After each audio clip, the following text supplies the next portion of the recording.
Medieval Europe was a world of contrasts.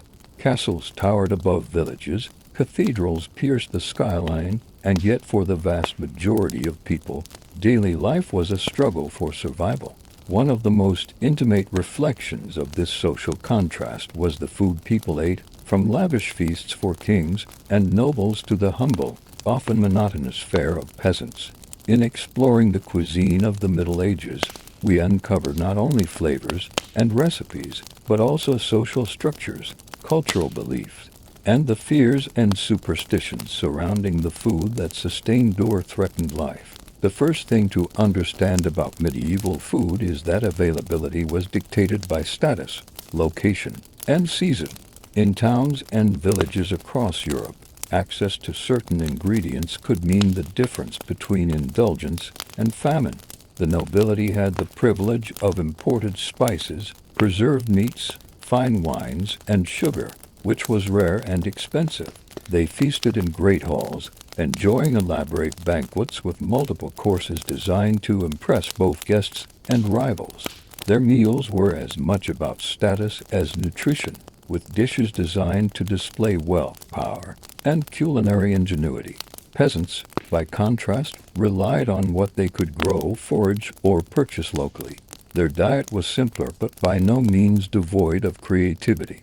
Porridges, bread, legumes, vegetables, and occasionally fish or meat made up the bulk of their meals.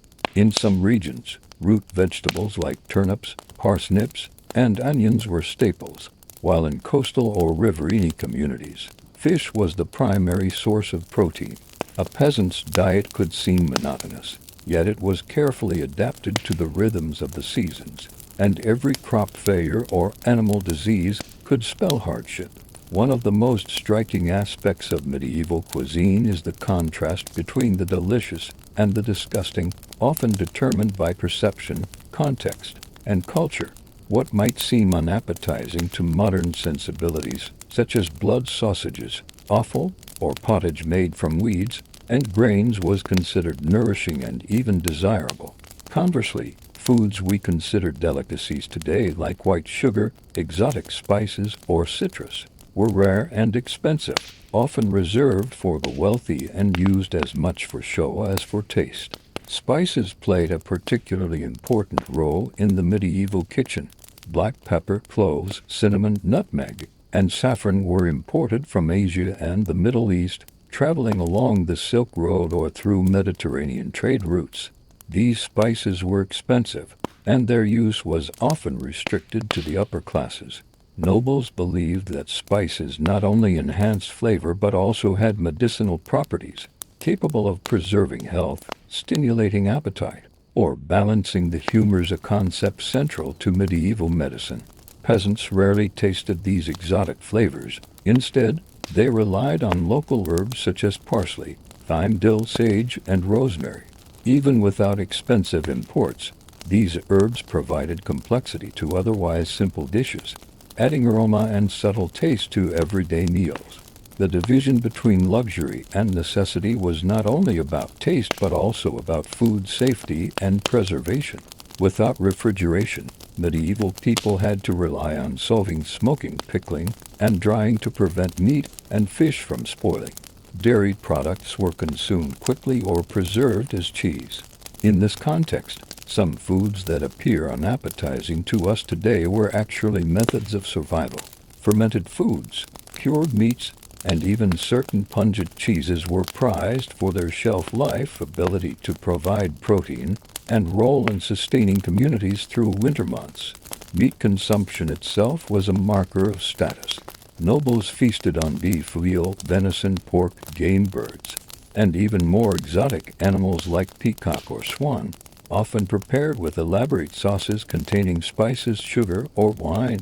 Peasants, however, could rarely afford fresh meat, and primarily ate pork when available, supplemented by eggs, fish, and legumes. Hunting rights were strictly controlled by lords. Peasants who hunted without permission risked severe punishment. Thus, meat became a symbol not only of nourishment but of social hierarchy and privilege. Bread, by contrast, was universal, though not equal. The wealthy might enjoy white bread made from finely sifted wheat flour, known as manchet, while peasants ate coarser loaves made from rye, barley, or oats, sometimes mixed with beans or legumes. Bread was more than a staple. It was also a measure of wealth and status, central to daily meals and religious observances. In some areas, the saying to break bread was literally tied to sharing the only real measure of sustenance. The medieval diet was also deeply entwined with religion and fasting rules. The Catholic Church dictated numerous days of fasting and abstinence, requiring the faithful to avoid meat and sometimes dairy on particular days. Fish, nuts, and vegetables became crucial substitutes during Lent and other holy periods. This created a complex culinary rhythm.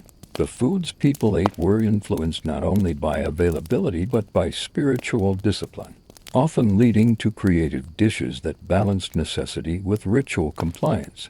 However, not all medieval food was celebrated. Some dishes were considered disgusting, either because of taste, smell, or social taboo. Offal organs such as liver, kidneys, heart, and brains was eaten widely by peasants and sometimes by nobles, but it was also feared by some for its supposed corrupting qualities. Blood, while nutritious, was used in black puddings and pottages, provoking both fascination and disgust. Even certain fish, fermented or salted for months, could be overpowering in smell and taste, earning the ire of less experienced diners. In addition, hygiene standards were vastly different from modern expectations. Kitchens were often crowded, animals roamed near food preparation areas, and water quality was inconsistent. This meant that medieval people were constantly negotiating between nourishment and risk. Boiling, spicing, and fermenting were methods not just of taste, but of survival. To our modern eyes, some of these practices might seem revolting, yet they were practical, and in many cases ingenious responses to the limitations of the era. Finally, the medieval table was a stage for both culture and superstition. Foods were sometimes believed to carry magical or moral properties. Certain herbs were thought to ward off evil, while spices were linked to health. Eating habits could indicate moral virtue or vice. Gluttony was a sin, fasting a sign of piety. In this world, what was delicious and what was disgusting was not merely a matter of taste, but a reflection of health, status, faith, and the delicate balance between human desire and divine order. As we embark on this journey into medieval cuisine, it is important to remember that the food of the time cannot be judged by modern standards alone. It existed within a complex social, spiritual, and environmental context. Some dishes were indulgent masterpieces of flavor, others were practical, humble, or even challenging to the palate.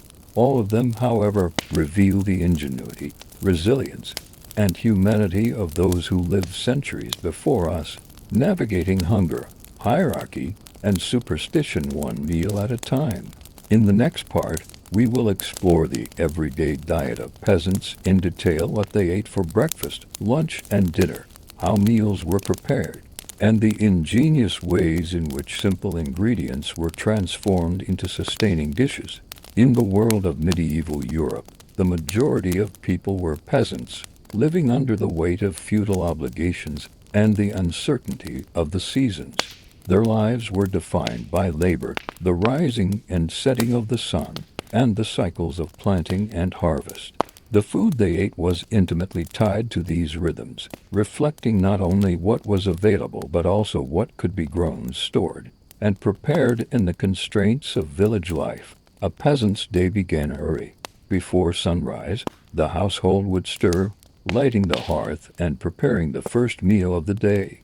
Breakfast, though often overlooked in historical accounts, was a modest affair. A bowl of porridge made from oats, barley, or rye, sometimes sweetened with honey or flavored with herbs. Leftover bread might be soaked in ale or milk to soften it.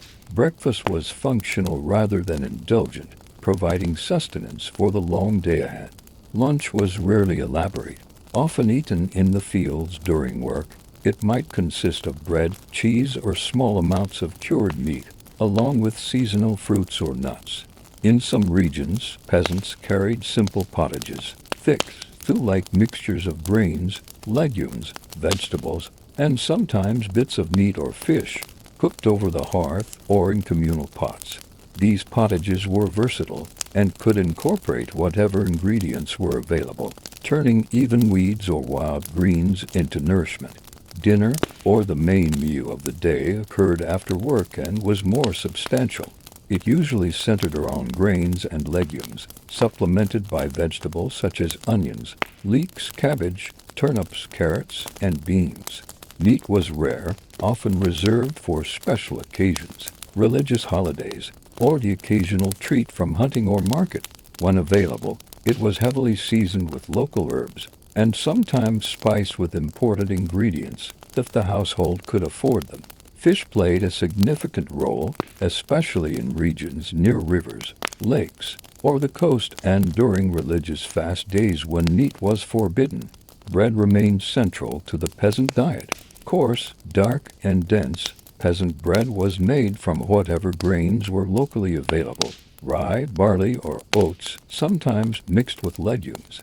It was often baked in communal ovens, which were maintained by the village or lord of the manor.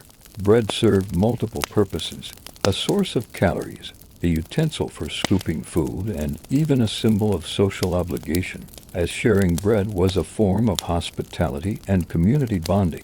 Despite its simplicity, the peasant diet required ingenuity. Herbs from gardens or foraged from the fields enhanced flavor and provided some medicinal benefit. Wild mushrooms, nettles, and berries were incorporated into stews, while eggs, milk, and cheese offered protein. Preservation techniques such as smoking, pickling, and drying ensured that food could last through harsh winters, when fresh ingredients were scarce. These methods created flavors that might seem unusual today. The tang of fermented cabbage, the smokiness of dried meats, and the earthiness of root vegetables became familiar and comforting. Even within this constrained diet, variation existed. Festivals and holy days offered opportunities for richer fare. Pies filled with meat or fish, sweetened pastries, and seasonal fruits. Ale or cider accompanied meals, providing both hydration and calories, as water quality was unreliable. The peasant's table, while modest, was a reflection of the seasons, the land, and the careful balance between subsistence and celebration. It is also important to recognize that the perception of taste and acceptability differed from modern standards. Foods now considered unusual or unappetizing were normalized and appreciated. Blood, offal, and fermented products provided nutrition and were not associated with disgust. In fact, they were often prized for their sustaining qualities. Conversely, some imported delicacies, like sugar or exotic spices, were rare and expensive, reserved for the upper classes, and often viewed by peasants as symbols of status and aspiration rather than everyday pleasure. Peasants also adhered to religious dietary rules, which influenced not only what they ate, but when they ate it. Days of abstinence required creative substitutions. Fish, legumes, and grains replaced meat, leading to distinctive dishes that varied regionally and seasonally. Fasting was both spiritual and practical, shaping the patterns of consumption and encouraging the preservation and use of non-meat ingredients. Despite the limitations, the peasant diet was neither monotonous nor entirely lacking in flavor. The combination of herbs, seasonal produce, grains, and occasional meat or fish created dishes that were hearty, nourishing, and suited to the physical demands of peasant life. In a world without refrigeration, without supermarkets, and without modern conveniences, the peasant's ability to extract sustenance and taste from simple ingredients was a form of culinary ingenuity, born out of necessity and tradition. The peasant table also functioned as a space of community. Meals were often shared within extended families, with neighbors contributing ingredients or helping with preparation. The act of eating was intertwined with work, worship, and social life, reinforcing bonds and creating a shared culture of sustenance and survival. In this way, The peasant diet was about more than calories. It was a reflection of social cohesion, resourcefulness, and the relationship between people and the land. In the next part, we will explore the diet of the nobility, examining the lavish feasts, exotic ingredients, and culinary innovations that distinguished upper-class dining from the humble fare of the common folk. We will also uncover the rituals, displays, and sometimes bizarre combinations that made noble tables sites of spectacle, power, and indulgence. While the peasant table was a matter of survival, the noble table was a stage for power, prestige, and performance.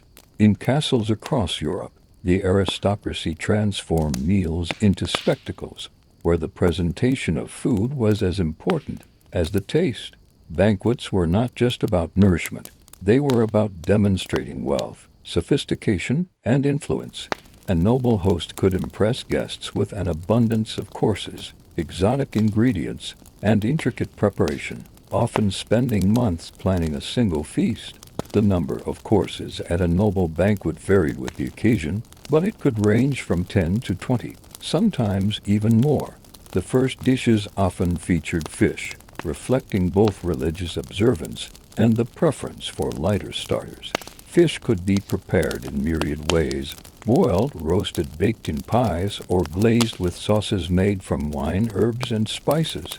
Common species included salmon, sturgeon, pike, and eel, while more exotic imports, such as lamprey or shellfish, were prized for their rarity. After fish came meat: beef, veal, lamb, and pork were standard, but game, birds, wildfowl, and even more exotic creatures were highly desirable.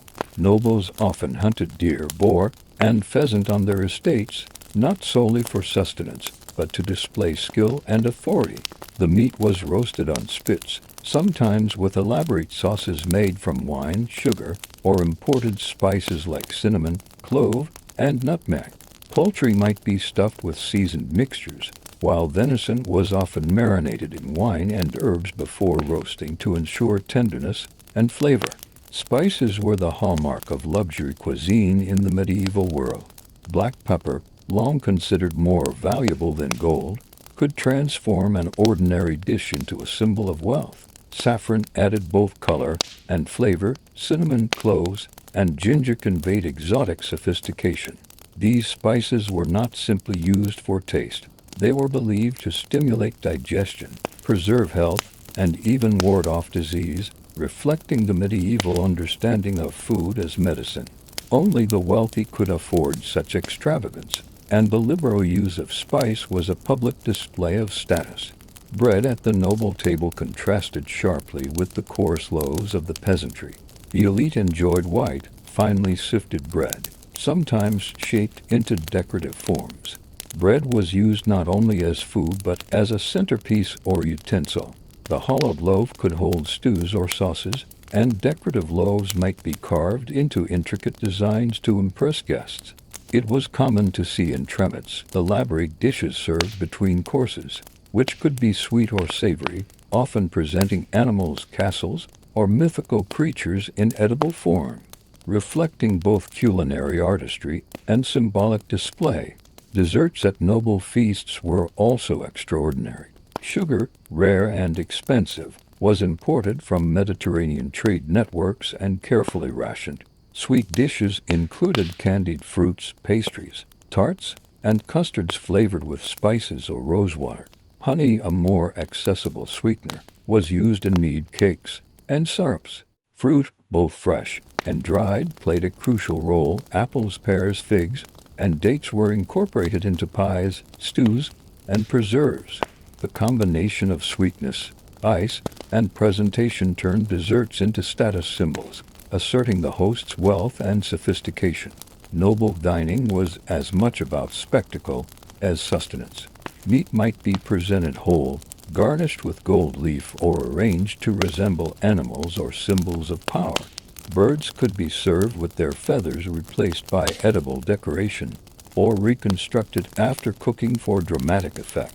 Even pies were crafted to hide surprises inside. Live birds, for example, might fly from a crust in a playful display. These theatrical elements made the table a site of entertainment, turning meals into performances for guests and reinforcing social hierarchies. Drinks at noble tables were equally elaborate. Wine, often spiced with cinnamon or cloves, was a staple, while mead, beer, and fruit-based cordials provided variety. Cups were made of silver or gold, and the act of serving drink could itself be a ceremonial display. In some courts, toasting rituals emphasized loyalty, honor, and social bonds, demonstrating that drinking was both pleasure and protocol. Water, less reliable for health reasons, was rarely consumed without preparation or blending. Despite all this luxury, medieval noble cuisine could be bizarre to modern tastes. Dishes often combined sweet and savory, mixing meats with sugar, fruit, and spices in ways that seem unusual today. Offal and blood dishes were not restricted to peasant tables. Liver, kidneys, and black puddings could appear alongside roasted pheasant or venison. The goal was not only to nourish but to impress and indulge, reflecting a culinary culture where excess, variety, and sensory experience were prized above restraint. Banquets also served political and social functions. Inviting guests to a lavish meal signaled favor, loyalty, or alliance.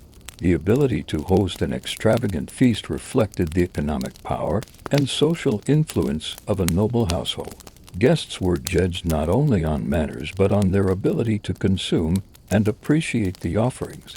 A well-fed courtier could rise in favor, while poor table etiquette could lead to scandal or humiliation. Thus, dining became a form of communication, a theater of wealth, power, and taste. Yet beneath the glittering surface, noble diets were not immune to the practicalities of the era. Food preservation remained a challenge, and certain dishes required careful preparation to avoid spoilage or poisoning. Spices and alcohol could mask odors or off flavors, and cooks needed knowledge, skill, and timing to present food safely. In this way, noble cuisine was both a display of refinement and a testament to the resourcefulness and ingenuity of medieval chefs. Ultimately, the noble table represented the other extreme of medieval food culture. While peasants relied on simplicity and survival, nobles indulged in extravagance, spectacle, and exotic tastes. Both, however, were connected by the same underlying reality. Food was central to life, culture, and society. It was nourishment, status, art, and ritual all at once, reflecting a complex world where the delicious and the disgusting often existed side by side, and where a meal was never just a meal. In the next part, we will examine medieval food preservation and storage, exploring the ingenious and sometimes revolting methods people used to keep food edible, from salting and smoking to pickling, fermenting, and the peculiar techniques that allowed certain foods to survive the winter months. In medieval Europe, the challenge of preserving food was constant. Without refrigeration, frozen storage, or modern canning, communities relied on a combination of ingenuity, tradition, and sometimes strange or pungent methods to keep food edible. From the humblest peasant household to the grandest noble kitchen, survival depended on knowing how to make the most of what was grown or acquired, stretching each ingredient across weeks or even months. One of the most common preservation methods was salting. Salt was used to cure meats and fish, drawing moisture from the tissue and preventing bacterial growth. Pork was particularly suitable for this treatment, giving rise to bacon, hams, and salted pork shoulders. Fish such as herring, cod, and mackerel were similarly salted, often packed in barrels for long-term storage. Salted meat and fish could be stored for months, allowing both peasants and nobles to enjoy protein sources even when fresh supply was unavailable. Salt itself was highly valued, sometimes called white gold because it was essential for preservation and therefore indirectly controlled wealth and survival. Smoking was another widely used method. Smoked hams, sausages, and fish were hung over smoldering fires, which both dried the food and infused it with flavor. The process added a layer of protection against spoilage, While the smoky taste became associated with culinary quality, smoked fish, particularly eels, and herring were staples in coastal communities and could be transported inland without rapid decay. In this way, smoking was both a practical and cultural technique, embedding flavor and tradition into daily diets. Drying was a preservation method that extended across Europe, used for meats, fruits, herbs, and grains. Sun drying or air drying removed moisture that bacteria needed to thrive. Apples, pears, and plums were often dried and stored in baskets or wooden containers, providing vital nutrition during winter. Grains were similarly dried and stored in granaries, forming the backbone of porridge, bread, and pottages. Herbs were dried to maintain both flavor and medicinal properties, ensuring that cooks could season food year-round. Pickling and fermentation were vital techniques, particularly for vegetables and certain dairy products. Cabbage became sauerkraut, cucumbers turned into pickles, and other vegetables were stored in brine or vinegar. Fermented foods were rich in flavor, could last for months, and provided essential nutrients when fresh produce was scarce. Dairy products, too, benefited from fermentation. Milk could be turned into cheese or yogurt-like preparations, extending shelf life while creating tastes prized by both peasants and nobles. Even ale and beer were, in a sense, fermented foods, providing calories and a relatively safe form of hydration. Storage was as important as preservation methods. Granaries, cellars, and pantries were designed to protect food from moisture, pests, and contamination. Peasant households often had small, raised granaries to keep grain away from rodents and damp. Noble estates built larger, more complex storage facilities, sometimes including ice houses for temporary cooling. Honey was stored in sealed containers. Dried meats and cheeses were hung from beams, and fruits were kept in barrels or baskets in cold, dry areas. Proper storage was crucial to prevent spoilage, maintain nutrition, and ensure that a household could survive through winter. Despite these methods, medieval food storage was not foolproof. Spoilage was common, especially in warmer regions or during years of poor harvest. Flies, rats, and other pests could contaminate grain, meat, or stored vegetables. Moldy bread, rancid fats, and smelly cheeses were risks that people had to navigate daily. Some preservation techniques produced strong flavors that modern palates might find unusual. Fermented fish, cured offal, or pungent cheeses were sometimes celebrated for their intensity, even as they repelled the uninitiated. Another fascinating aspect of medieval preservation was the use of sugar and honey. Though expensive and reserved largely for the wealthy, sugar could be used to preserve fruits, creating jams, candied peels, or sweet preserves. Honey, more widely available, served a similar purpose, coating fruits or nuts to protect them and extend edibility. These sweetened preservations were both practical and symbolic, demonstrating wealth, culinary skill, and access to rare ingredients. Preservation techniques were also influenced by climate and geography. In northern Europe, cold winters naturally aided storage, while coastal areas relied heavily on salted fish and smoked meats. Mediterranean regions emphasized drying, olive oil, and pickling. Seasonal planning was essential. Crops and livestock were harvested at their peak, prepared for storage, and rationed to last until the next harvest. Every household, regardless of status, had to master the rhythm of the seasons to ensure survival. The interplay between preservation, taste, and nutrition reveals the resourcefulness of medieval cooks. They were constrained by technology, climate, and economics, yet they developed sophisticated methods that allowed communities to thrive. Even foods now considered unusual or pungent, smoked eel, pickled cabbage, salted herring were appreciated for their utility and flavor, representing the ingenuity of a society that relied on its skill to survive harsh conditions. Religious and cultural beliefs also shaped preservation. Certain foods were preserved specifically for holy days, fasts, or feasts. Fish was salted or dried for Lent, while meats might be smoked or pickled to appear at banquets. Herbs and spices not only enhanced taste but were thought to protect health, balance humors, and ward off evil. Preservation was, in a sense, both a practical and spiritual act, blending sustenance with morality and belief. Ultimately, medieval preservation and storage practices illustrate a profound understanding of the natural world. Without modern technology, people relied on observation, experimentation, and tradition to keep food edible and nutritious.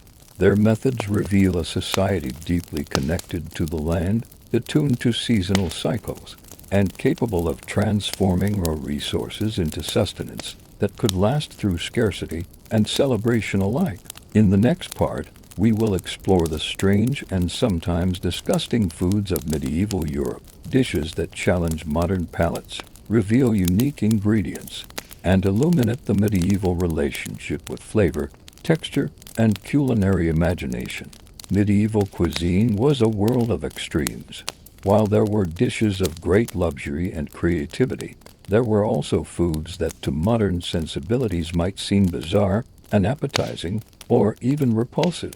The perception of what was delicious or disgusting depended on context, geography, and social status. Ingredients that were common and highly prized in one region could be considered revolting elsewhere, and some foods that seem ordinary today were once exotic and shocking. One of the most notorious ingredients in medieval diets was offal, the internal organs of animals.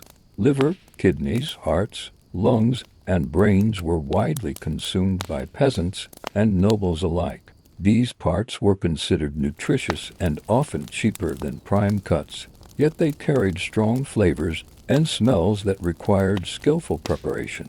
Black pudding or blood sausage, made from coagulated blood, fat, and grains, was a staple for peasants, offering protein and calories at a low cost. Nobles also indulged in offal, sometimes treating it with elaborate sauces and spices to elevate its flavor.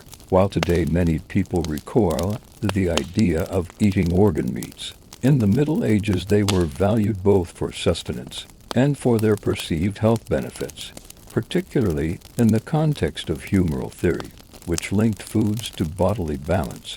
Fish and seafood, especially when salted or fermented, could also be challenging to modern palates. Pickled herring, stinking eels, and lamprey, often cooked in complex sauces with wine, vinegar, and spices, were common. Lampreys, in particular, were considered a delicacy in noble circles, despite their odd texture and appearance. Fermentation was crucial for preservation, but it also produced strong odors and flavors, which could be alarming to those unaccustomed to them. Even in the homes of the wealthy, cooks had to carefully mask or balance these pungent tastes with sweeteners and spices. Another category of disgusting foods was cooked birds and game prepared in extravagant ways.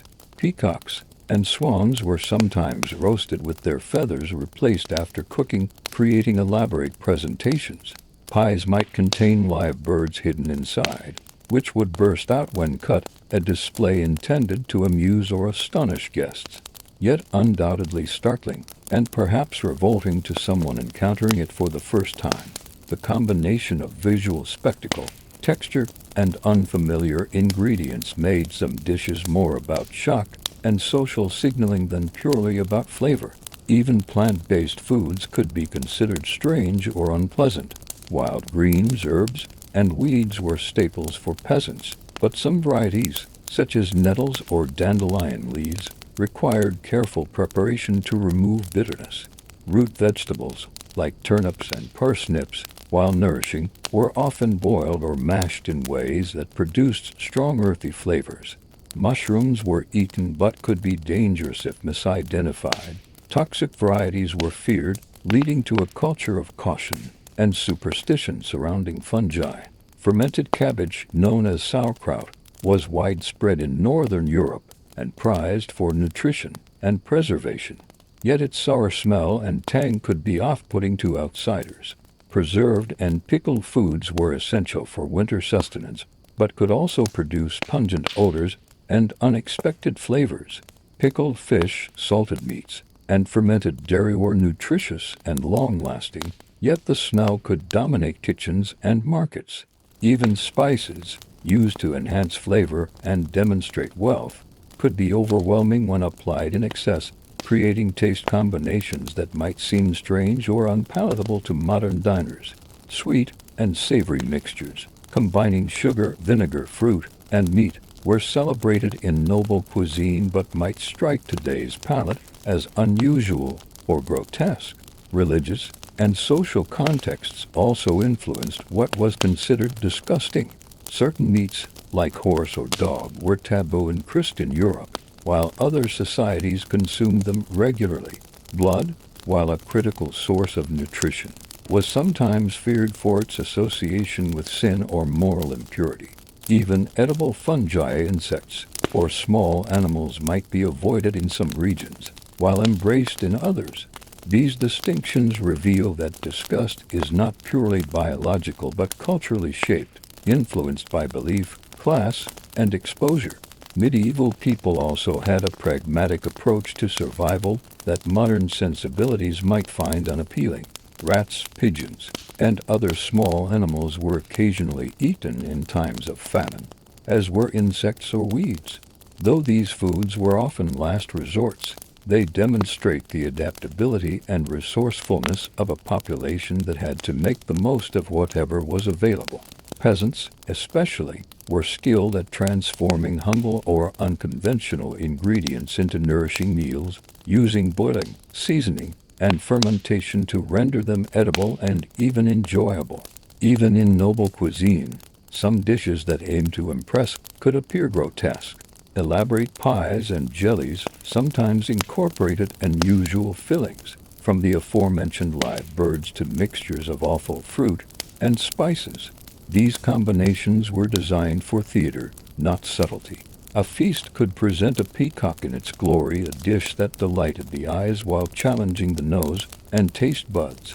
The medieval banquet was a sensory experience, one that celebrated abundance, novelty, and the host's culinary skill, often at the expense of what we today might call palatability. Despite these extremes, it is essential to recognize that medieval cuisine was rooted in practicality, seasonality, and necessity.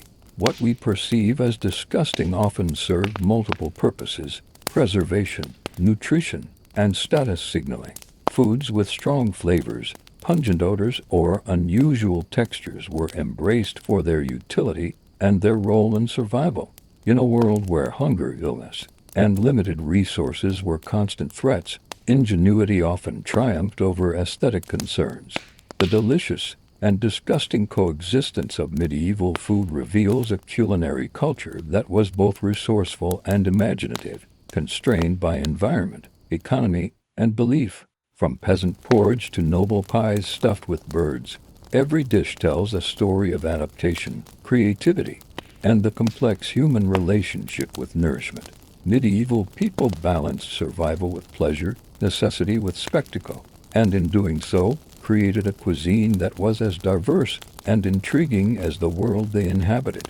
In the next part, we will explore medieval beverages, including ale, mead, and wine, examining how liquids were consumed, prepared, and enjoyed across social classes, and how drinks complemented the flavors, and sometimes the oddities, of medieval cuisine.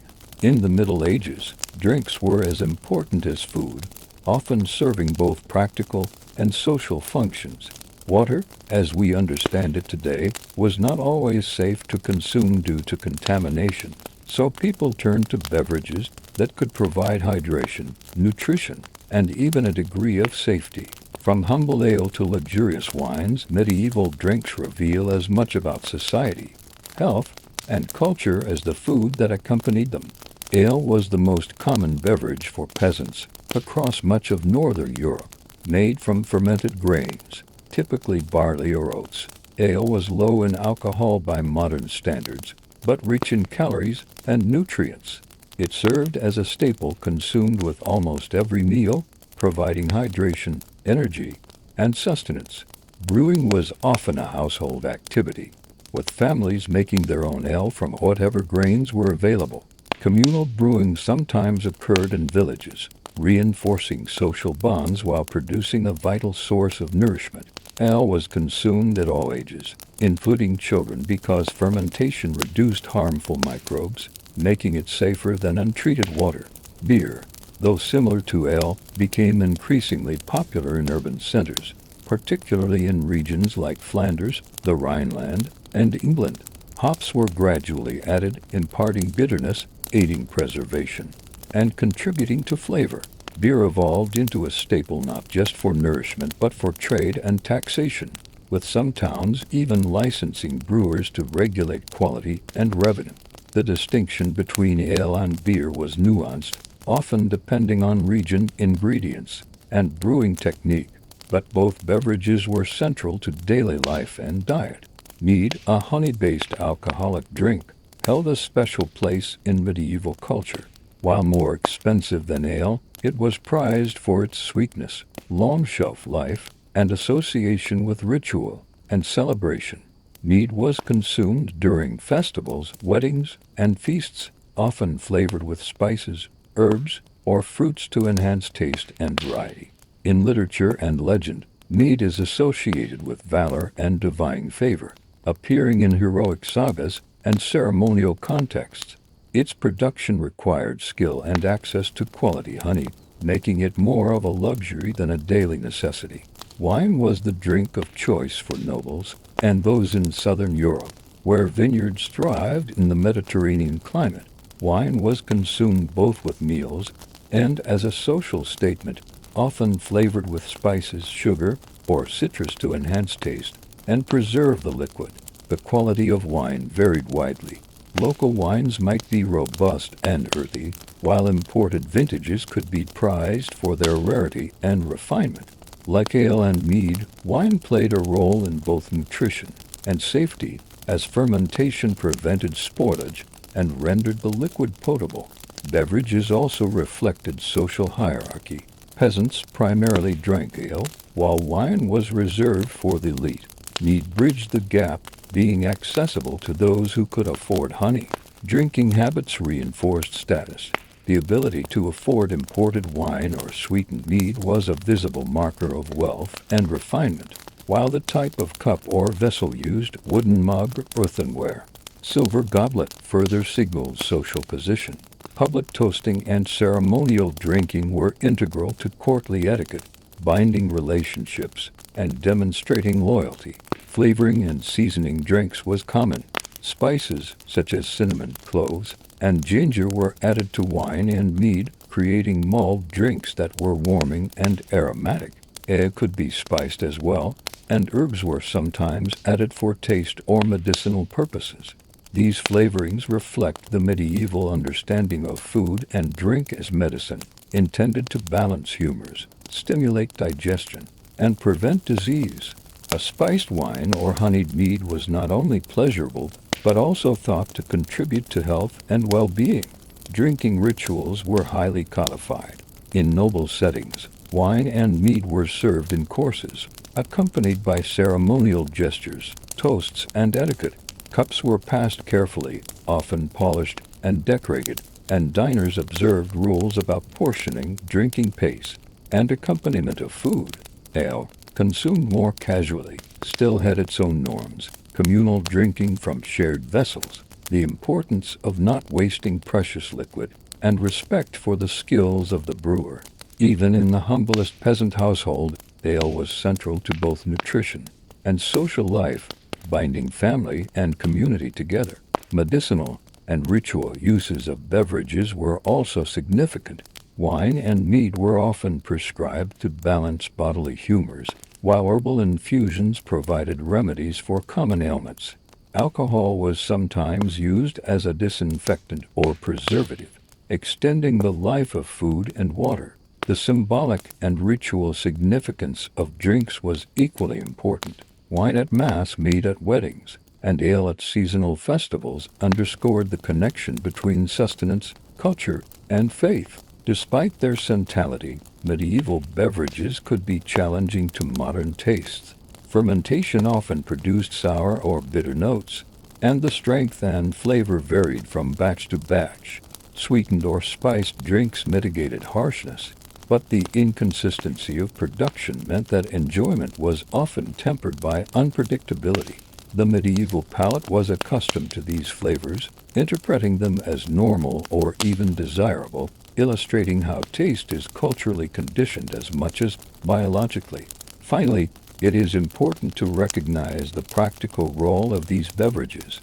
In an era where clean water was scarce, fermentation was life-saving.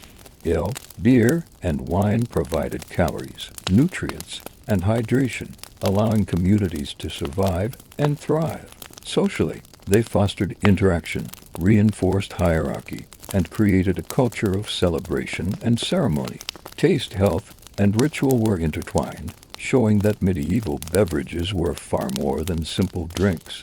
They were central to daily life, culture, and survival. In the next part, we will examine spices and flavorings, exploring how herbs, imported spices, and local seasonings shaped taste, status, and perception in medieval Europe, and why a pinch of cinnamon or clove could transform both food and social experience. In medieval Europe, flavor was more than a matter of personal preference. It was a marker of wealth, culture, and social standing. While peasants relied on local herbs to season their meals, the nobility displayed their status and refinement through the use of imported spices and exotic flavorings. Spices were rare, expensive, and highly prized, often traveling thousands of miles from Asia, the Middle East, or the Mediterranean before reaching the European kitchen. Their presence on a table spoke not only of taste but of power, prestige, and connection to global trade networks. Black pepper was the most common and coveted spice. Often called black gold, it came from India and was imported through complex trade routes involving Arabian and Venetian merchants.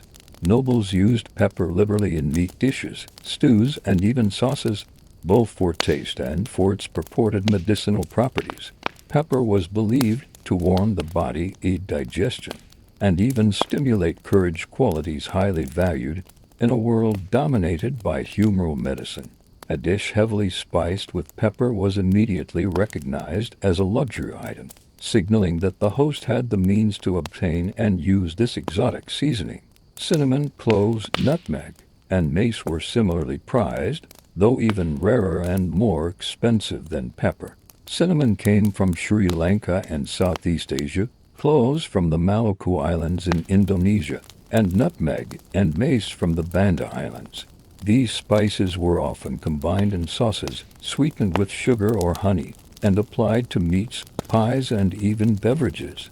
Their use required not only access to wealth but also knowledge of preparation, as spices could overwhelm a dish if misused.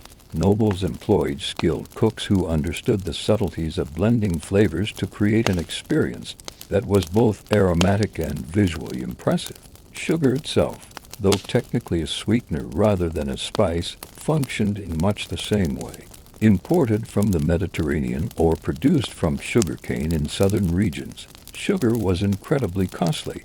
It was used sparingly in dishes, as a garnish, or in sugar sculptures known as subtleties, which were elaborate edible centerpieces that demonstrated wealth and sophistication.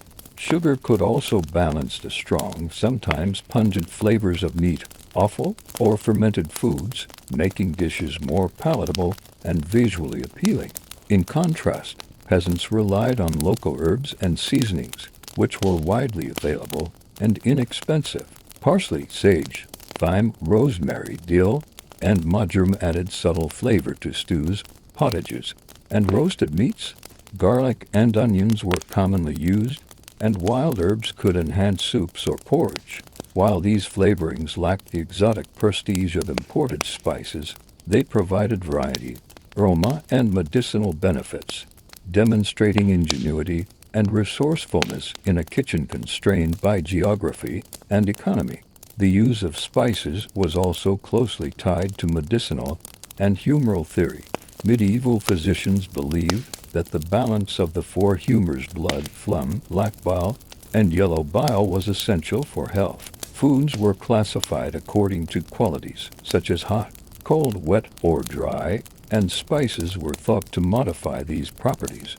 Cinnamon and ginger, for example, were considered warming, helping to counteract cold or damp humors. Cloves and pepper aided digestion and circulation. The culinary and medical uses of spices often overlapped, so seasoning a dish was not merely about taste, it was about promoting health and maintaining the balance of the body. Spices also served social and psychological functions. A heavily spiced dish impressed guests, reinforced hierarchy, and demonstrated refinement. Their aroma filled great halls, creating an immersive sensory experience that distinguished the noble dining experience from that of the peasantry. In some cases, spices were so costly that their use was restricted to formal banquets or special occasions, further reinforcing the symbolism of flavor as a marker of status. However, excessive or improper use of spices could also be dangerous. Some spices were toxic in large quantities, and unfamiliar combinations could create unpleasant tastes. The skill of the cook was crucial, particularly in noble kitchens, where the reputation of a household could hinge on the success of a feast. Culinary manuals from the period advised careful measurement, blending, and layering of spices to achieve harmony, highlighting the sophistication of medieval gastronomy. Interestingly, spices also shaped perceptions of taste and disgust. A pungent, heavily spiced meat could be celebrated as exotic and refined for the nobility, while a similar dish without spices might be considered bland or unworthy. Conversely, peasants accustomed to simple flavors might find spiced dishes overwhelming or even unpleasant. This illustrates how flavor was socially constructed. What was delicious for one class could be offensive or incomprehensible to another. In addition to spices, flavorings included vinegars, honey, wine, and preserved fruits, which added complexity to sauces, stews, and desserts.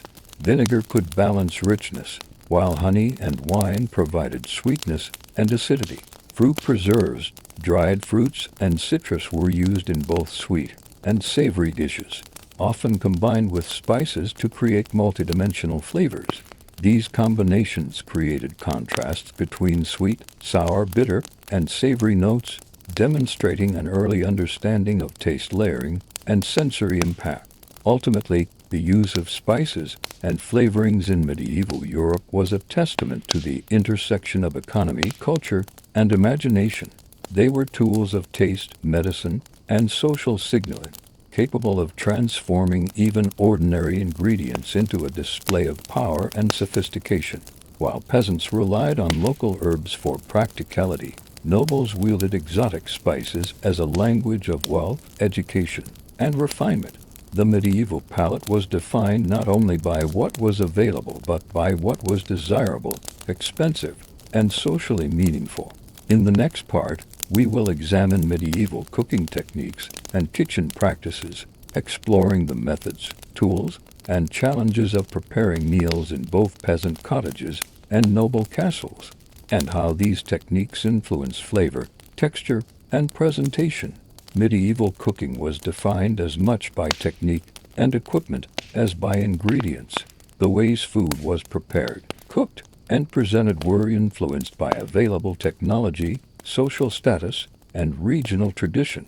Across Europe, kitchens ranged from simple hearths in peasant cottages to vast, smoke-filled rooms in noble castles.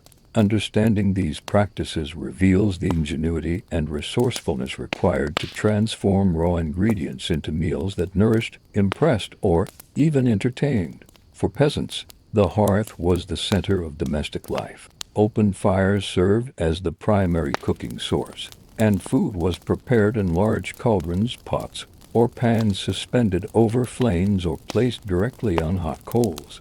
Meals were often one-pot affairs. Stews, pottages, and porridges were simmered slowly, blending grains, vegetables, legumes, and occasional meat or fish. Boiling, roasting on spits, and baking in simple clay or brick ovens were common methods. Cooking required careful attention, as heat control was imprecise, and fuel wood or charcoal was valuable. Peasants learned to manage time, temperature, and ingredients efficiently to maximize flavor and nutrition. In contrast, noble kitchens were vast, specialized, and often staffed with dozens of cooks, apprentices, and servants.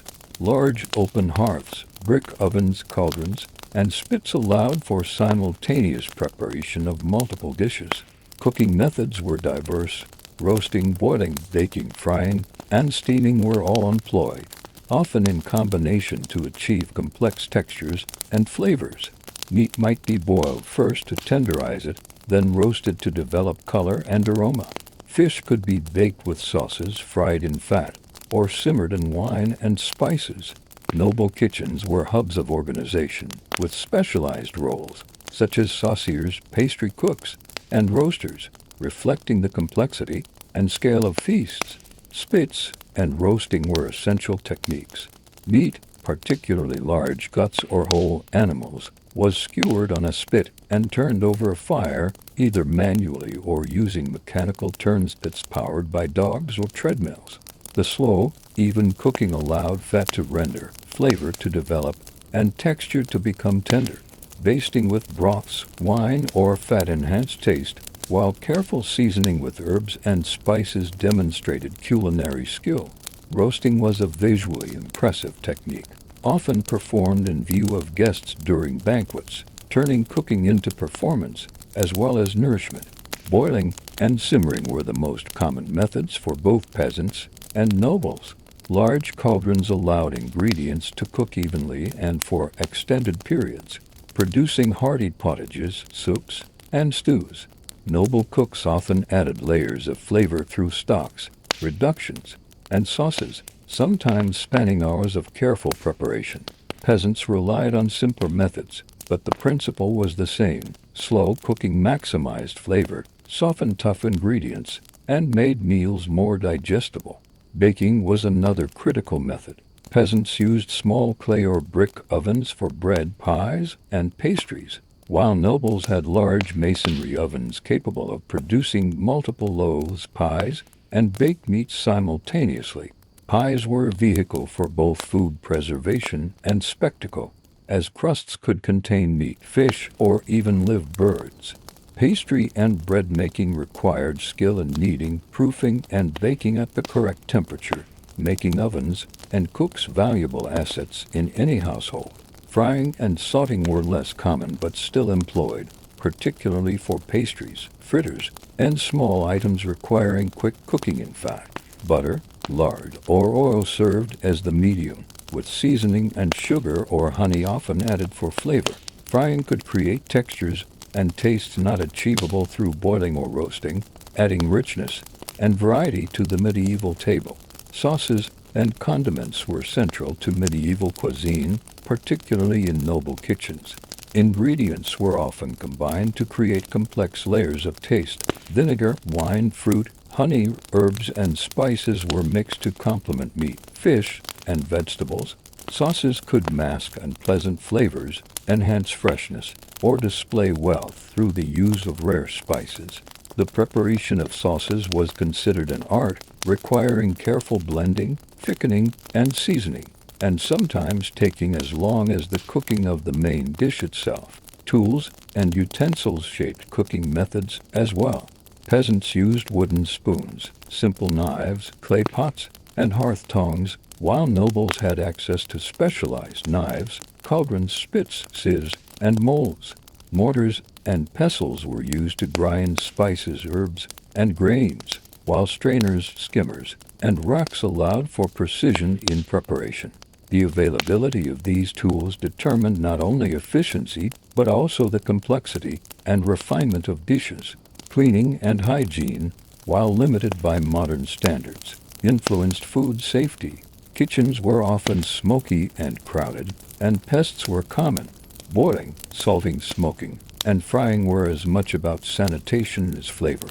Noble kitchens employed detailed organization to reduce spoilage and contamination, while peasants relied on simple practices, such as keeping food elevated from floors and separating cooked and raw items when possible. Cooking techniques also reflected regional differences. Northern Europe emphasized roasting and hearty stews due to cold climates, while Mediterranean areas featured olive oil, wine, and herbs in lighter preparations. Coastal regions specialized in fish, both fresh and preserved, while inland areas relied more heavily on meat, grains, and root vegetables. Climate, resources, and local culture directly shaped the methods and outcomes of medieval cooking. Ultimately, medieval cooking was a delicate balance of science, skill, and tradition. Cooks needed to understand heat, timing, seasoning, and preservation, adapting to limitations while striving for taste, nutrition, and spectacle. From the smoky hearths of peasant homes to the bustling kitchens of noble estates, preparation techniques determined not only what could be eaten, but how it was perceived, whether sustenance, luxury, or even a work of art. In the next part, we will explore medieval feasting etiquette and table manners, examining how rules of behavior, social hierarchy, and ritual influenced the dining experience across Europe. In medieval Europe, dining was never purely a matter of sustenance. Meals, especially in noble households, were highly ritualized events governed by etiquette, hierarchy, and social expectation. Feasting was a performance in which the placement of guests, the order of dishes, and the proper conduct at the table reinforced social structures, demonstrated wealth, and showcased refinement. Understanding these customs provides insight into how people experienced food, both as nourishment and as a symbol of status. At noble banquets, the seating arrangement was meticulously planned. The host sat at the head of the table, with the most honored guests closest to them. Rank determined not only physical proximity but also access to choice portions and rare dishes. Those of lower status, including lesser nobles, servants, or attendants, were seated farther away or sometimes ate in separate areas. The order of seating communicated authority, privilege, and respect, making dining as much about social hierarchy as about flavor. Utensils and tableware reflected status and formality. Nobles used knives, spoons, and sometimes forks, though forks were not widespread in much of Europe until the later Middle Ages. Cups and goblets were crafted from silver, gold, or fine ceramics, while plates and serving dishes might be elaborately decorated. In contrast, peasants used wooden bowls, simple spoons, and shared vessels. The quality and quantity of tableware signaled wealth, taste, and attention to hospitality. Even small details like a polished drinking cup or embroidered napkin contributed to the visual and social spectacle. Rules of behavior were strict and often codified. Guests were expected to sit upright, eat quietly, and wait their turn to be served. Speaking across the table or reaching for dishes before permission was considered rude.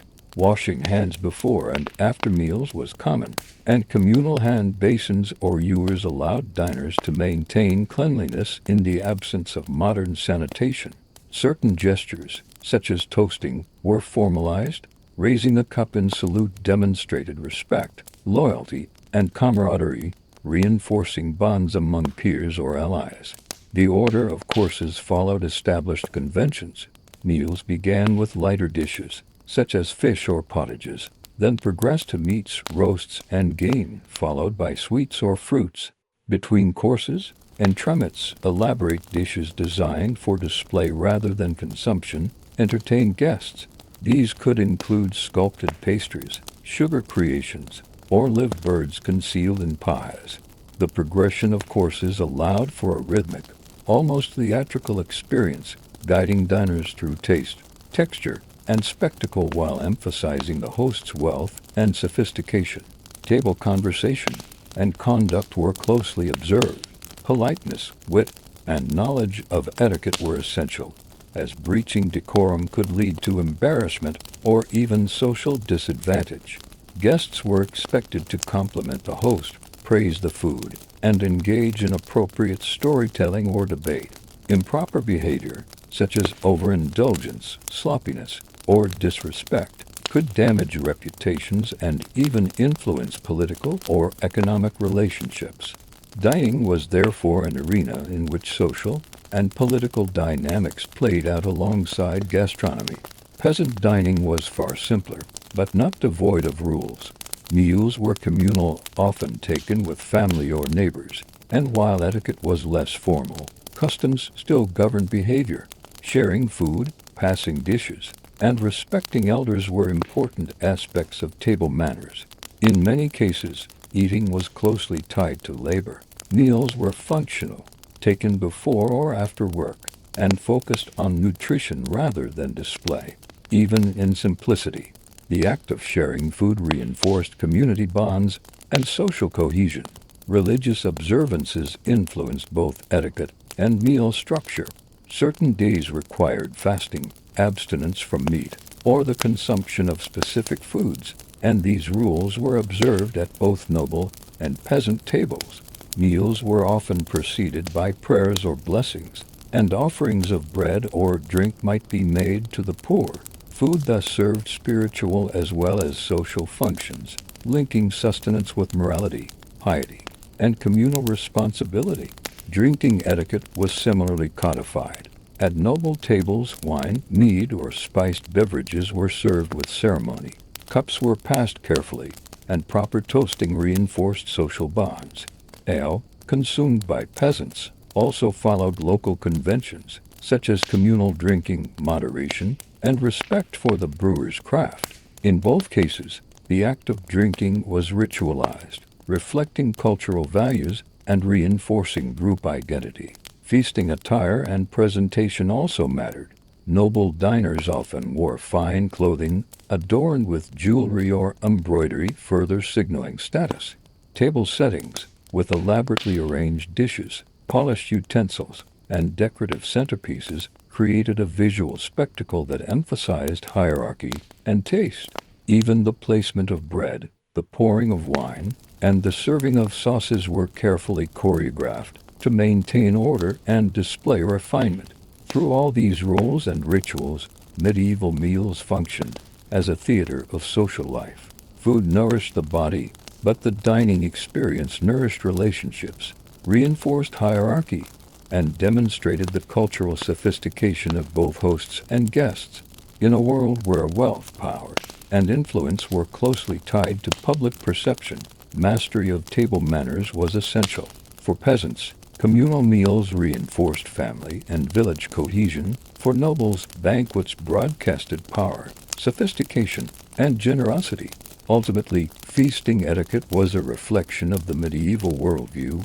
Order, hierarchy, ritual, and symbolism permeated every aspect of dining.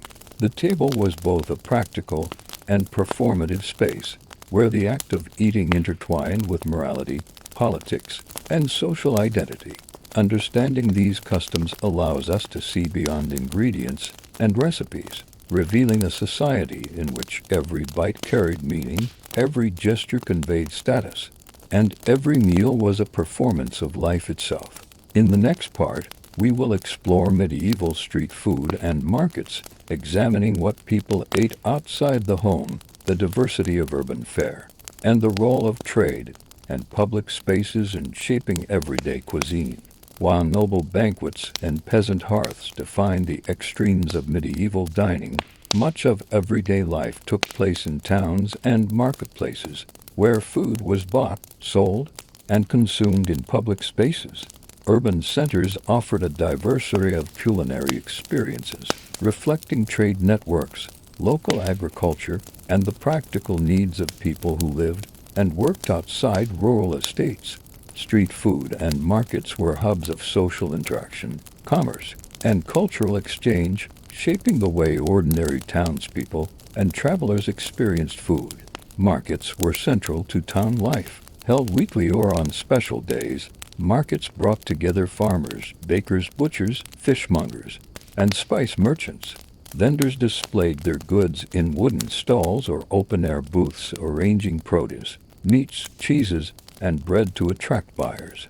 Markets were lively places, filled with the sights, smells, and sounds of commerce. Shots from cellars, the aroma of freshly baked bread, and the clamor of animals created a sensory experience that drew townspeople from near and far. Market foods varied by season and region. Fresh vegetables in summer, preserved meats and salted fish in winter, and fruits and spices depending on trade routes. Street food was a practical solution for urban dwellers, laborers, and travelers who needed quick, affordable nourishment. Vendors sold hot and ready-to-eat items, often consumed on the spot or carried back home. Common offerings included meat pies, sausages, roasted meats, baked breads, pancakes, and pastries. Fish, especially herring or salted cod, was popular in coastal towns and inland cities connected by rivers. Porridges, gruel, and soups were also sold, often in simple bowls or crusted containers that allowed portability. The variety reflected both local resources and the tastes of different social classes.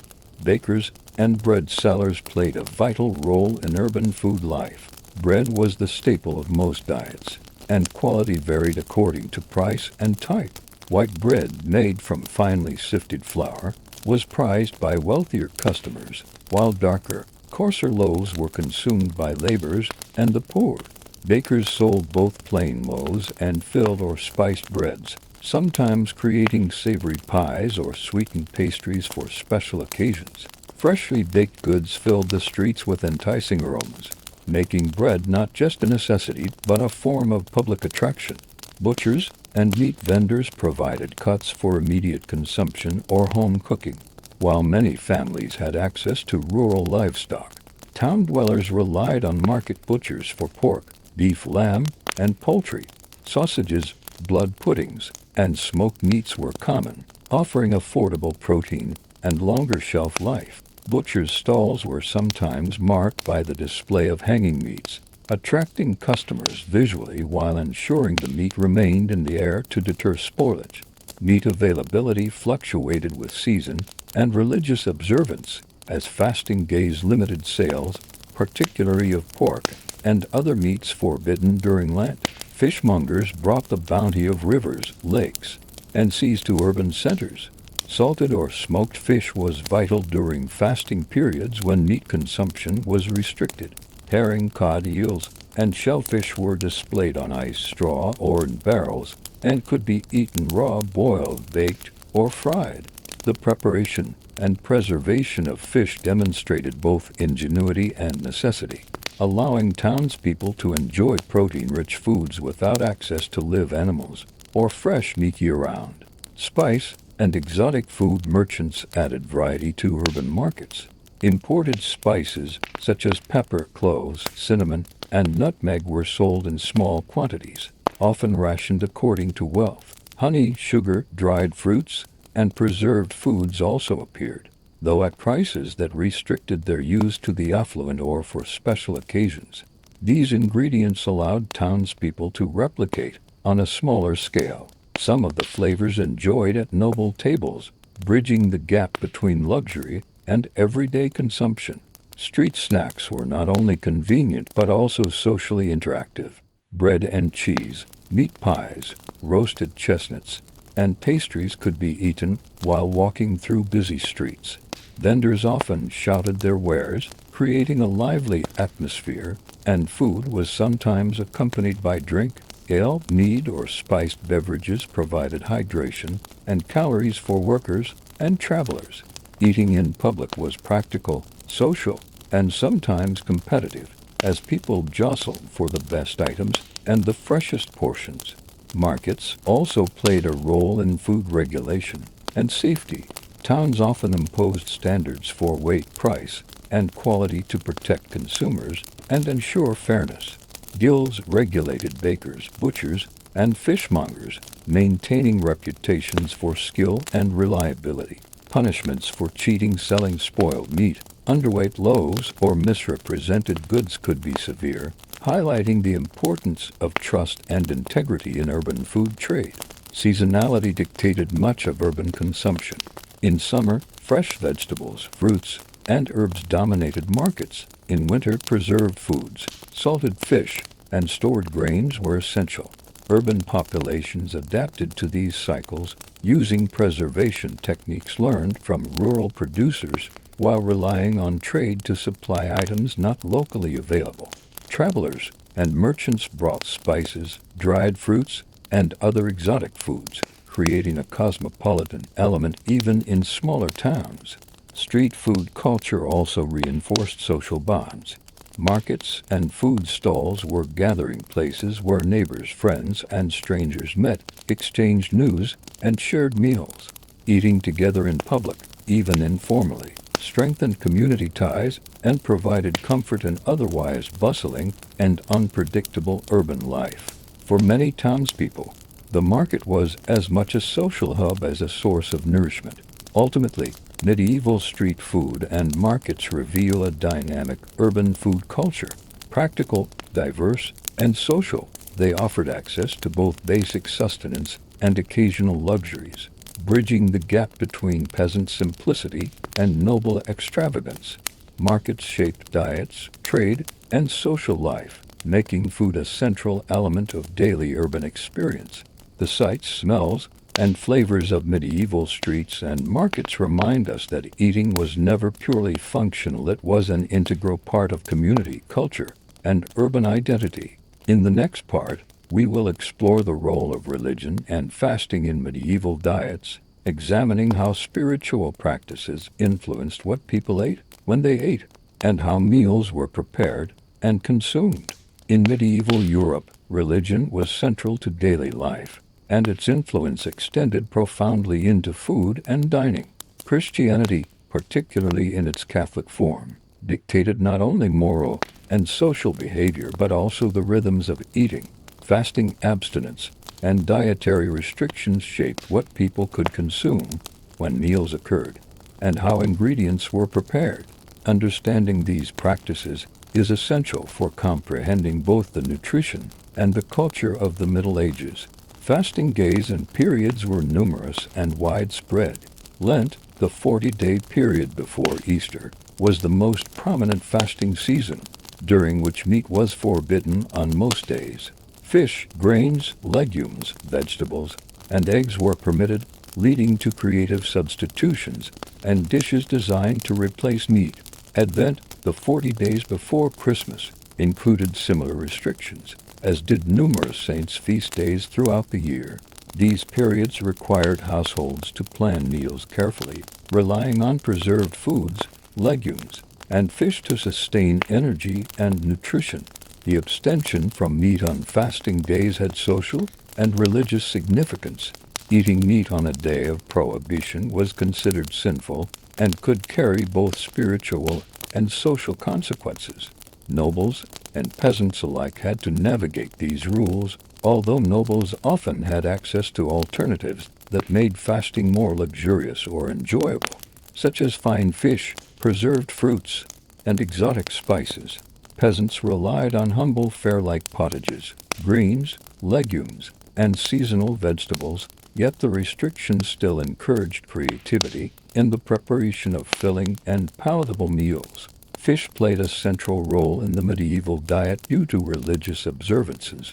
Salted, smoked, and dried fish allowed families to comply with fasting rules while still obtaining protein. Popular varieties included herring, cod, eels, and shellfish, often accompanied by grains or legumes. Monasteries in particular developed sophisticated methods for preserving and cooking fish, demonstrating both culinary skill and adherence to religious law. Coastal regions benefited from proximity to fresh seafood, while inland areas relied on preserved or transported fish, emphasizing the importance of trade and storage in maintaining a fasting-compliant diet. Monastic influence shaped much of medieval cuisine and food culture. Monks and nuns adhered strictly to dietary rules, creating recipes and practices that reflected both spiritual discipline and practical necessity. They cultivated gardens, raised livestock, and preserved foods, developing methods of cooking, storage, and fermentation that spread beyond monastic walls. Monasteries were centers of agricultural innovation, culinary experimentation, and record keeping, leaving a lasting impact on both urban and rural diets. Feasting and fasting were closely linked.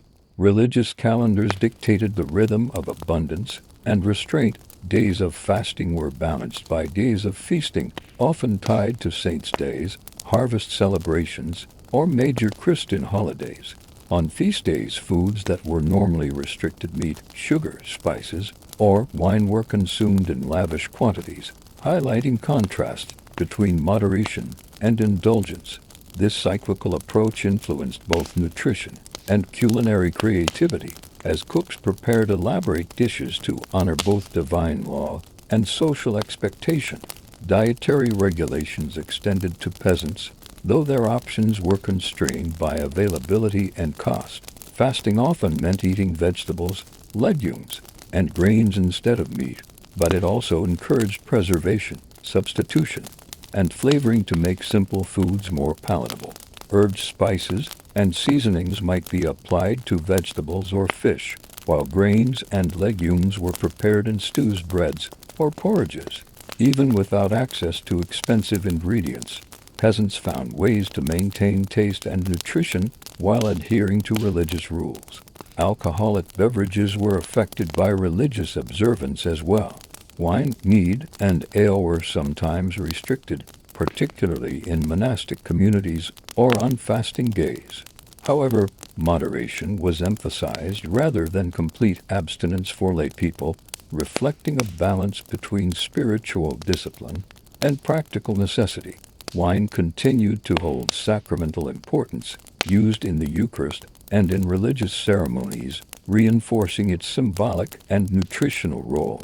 Religious symbolism influenced food preparation and presentation. Certain foods were imbued with moral or spiritual significance. Bread, for example, symbolized the body of Christ, while fish became a visual and edible reminder of faith. Herbs and spices were sometimes associated with purification, healing, or divine favor. Even the act of fasting or abstaining from certain foods was framed as a form of spiritual exercise, cultivating discipline, humility, and piety. Social control and communal enforcement ensured adherence to religious dietary rules. Parish priests, local authorities, and community expectations monitored compliance, making fasting a public as well as private obligation. Penalties for violation could range from admonition to fines or public shaming, demonstrating the intertwined nature of faith, morality, and social cohesion. In essence, religion structured the medieval relationship with food. Fasting and feast days regulated consumption, reinforced hierarchy, and cultivated spiritual discipline. These practices affected what people ate, how they prepared meals, and how they experienced taste and nourishment. Compliance required creativity, planning, and adaptation, influencing both peasant and noble diets, and leaving a profound legacy on European culinary traditions. In the next part, we will explore medieval bread and grains, examining their centrality to daily life, methods of preparation, and the cultural and economic importance of grain in sustaining populations.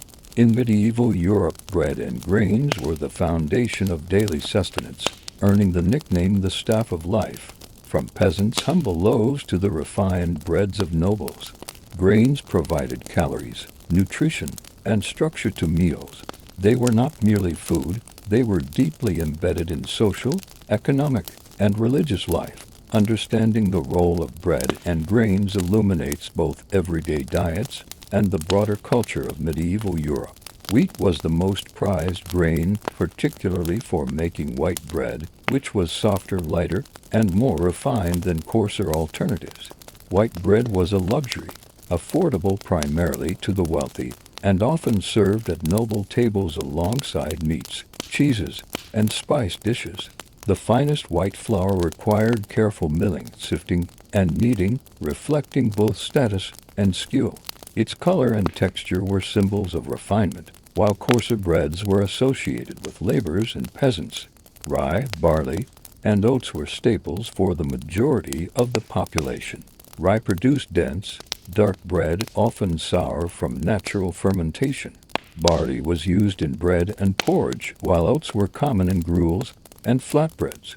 These grains were more resilient than wheat, growing in poorer soils and harsher climates, making them essential for subsistence in northern and eastern Europe. Dark breads were hearty and filling, able to sustain laborers through long hours of work. Yet they were sometimes considered inferior in taste and status. Bread preparation involved several labor-intensive steps. Grain had to be harvested, threshed, winnowed, and milled into flour. Peasants often used hand querns or small local mills, while nobles could access more efficient water or wine-powered mills. Kneading, proofing, and baking required skill and time. Simple ovens, whether clay or brick, were heated with wood or charcoal, and temperature control was achieved through experience rather than instrumentation.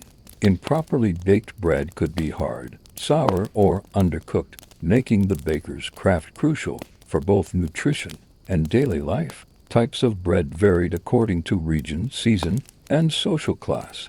Peasant breads were coarse, dense, and sometimes mixed with legumes or other fillers to stretch supplies. These loaves were practical, durable, and often stored for days or weeks. Noble breads, in contrast, were light, finely sifted, and sometimes sweetened with honey or flavored with spices. Decorative breads might accompany feasts or religious ceremonies, showcasing skill and creativity while signaling wealth and status. Greens were also used in porridges and pottages, particularly for peasants and laborers. Oat, barley, or rye porridge provided a filling, nutritious meal that could be prepared with water, milk, or broth, often enriched with vegetables, legumes, or occasional meat. These dishes were adaptable and sustained people through long working days. Grain-based soups could also serve medicinal purposes, providing warmth, hydration, and calories while complementing herbs and seasonings. Bread held symbolic and religious significance. The Eucharist elevated bread to a sacred status, symbolizing the body of Christ. Daily meals often began with blessings over bread, and the sharing of bread fostered community and social cohesion. Bread was also used in rituals, offerings, and celebrations, reinforcing its central role not only as nourishment, but as a cultural and spiritual staple. Economic importance of grains was immense. Grain production, storage, and trade shaped local and regional economies. Lords controlled mills, imposed taxes or tithes on grain, and monitored its distribution. Grain surpluses were stored for famine relief or traded in markets, linking agriculture directly to social stability.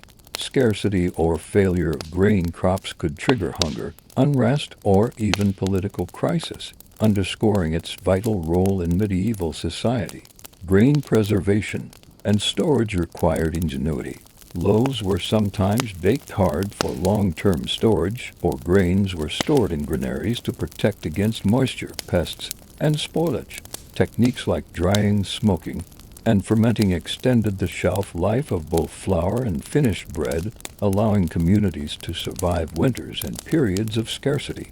Bread and grains were versatile ingredients, used in both sweet and savory dishes. Pies, dumplings, and cakes incorporated bread or flour, while grains enriched soups and stews.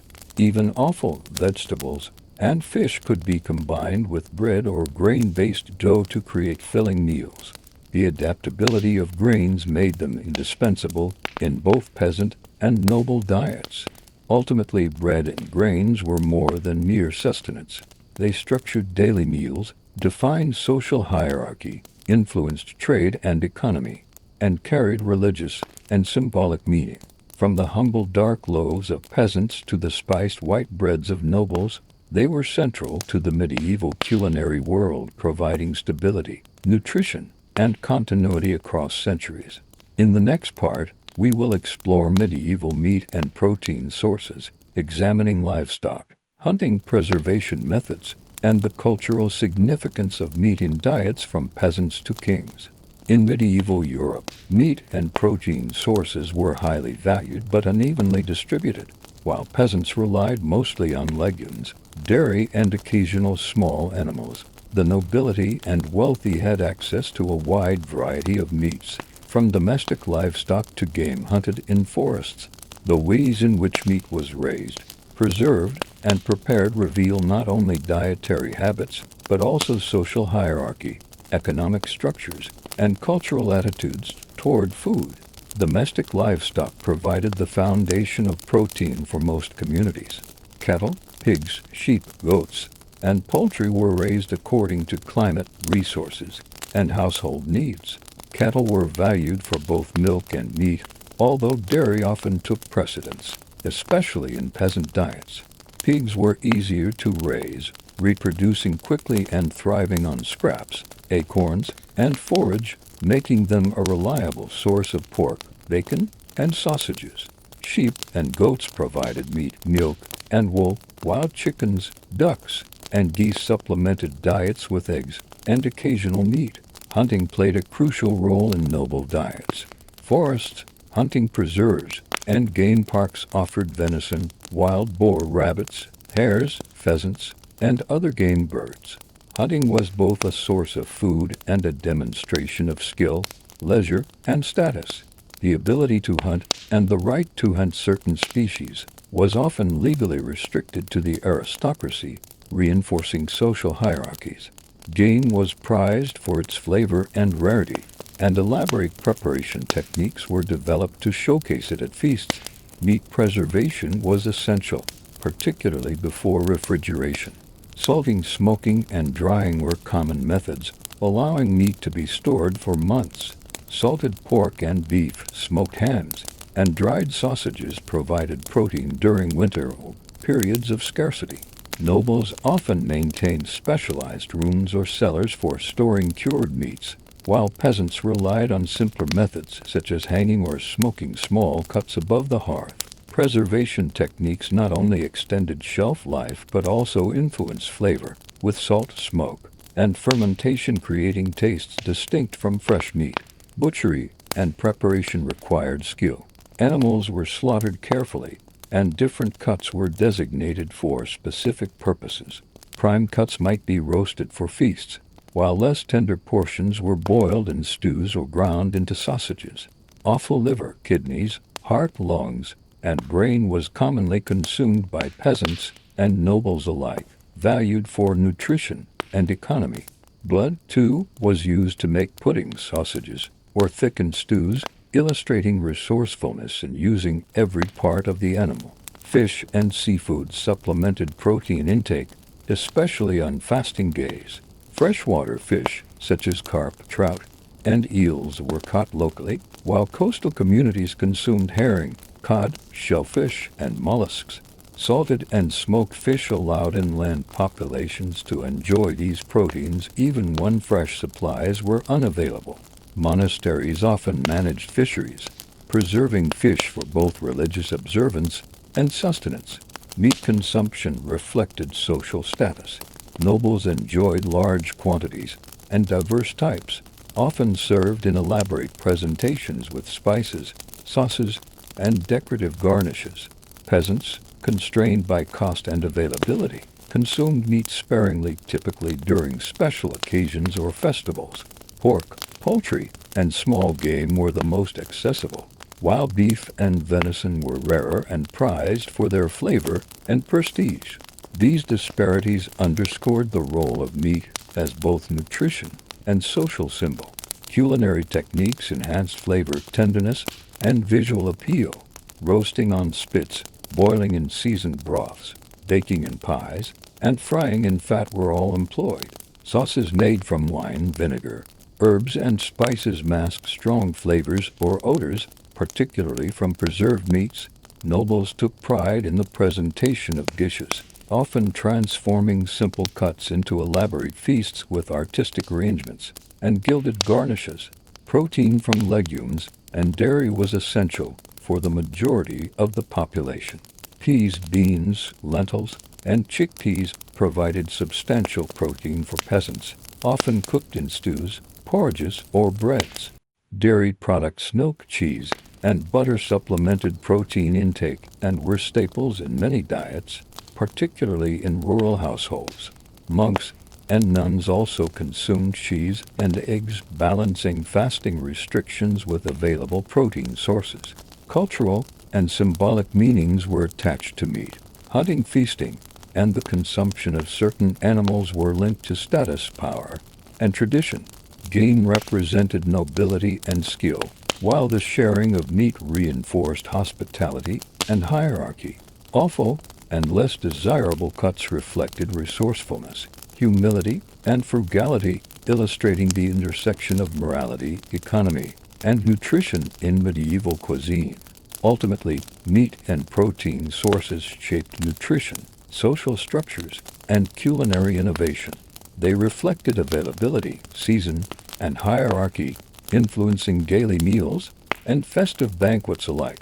From preserved pork in peasant cottages to venison roasts at noble tables, protein was not just sustenance, it was a symbol of survival, ingenuity, and social identity. In the next part, we will explore medieval dairy products and eggs, examining their role in nutrition, preservation techniques, and the ways they were used in both simple and elaborate dishes. In medieval Europe, dairy products and eggs were vital sources of nutrition, providing protein, fat, and essential vitamins for both peasants and nobles. Milk, butter, cheese, and eggs were versatile ingredients, appearing in everyday meals, festive banquets, and religious observances. Their preparation and consumption reflect ingenuity, regional variation, and the centrality of animal husbandry to medieval life. Milk was a staple in many households, particularly in rural communities where livestock was abundant. Cows, goats, and sheep supplied fresh milk, which could be consumed directly or processed into other products. Milk was highly perishable, so households often boiled it to extend shelf life or used it immediately in cooking. In northern Europe, where cows were common, milk was used for porridge, soups, and puddings.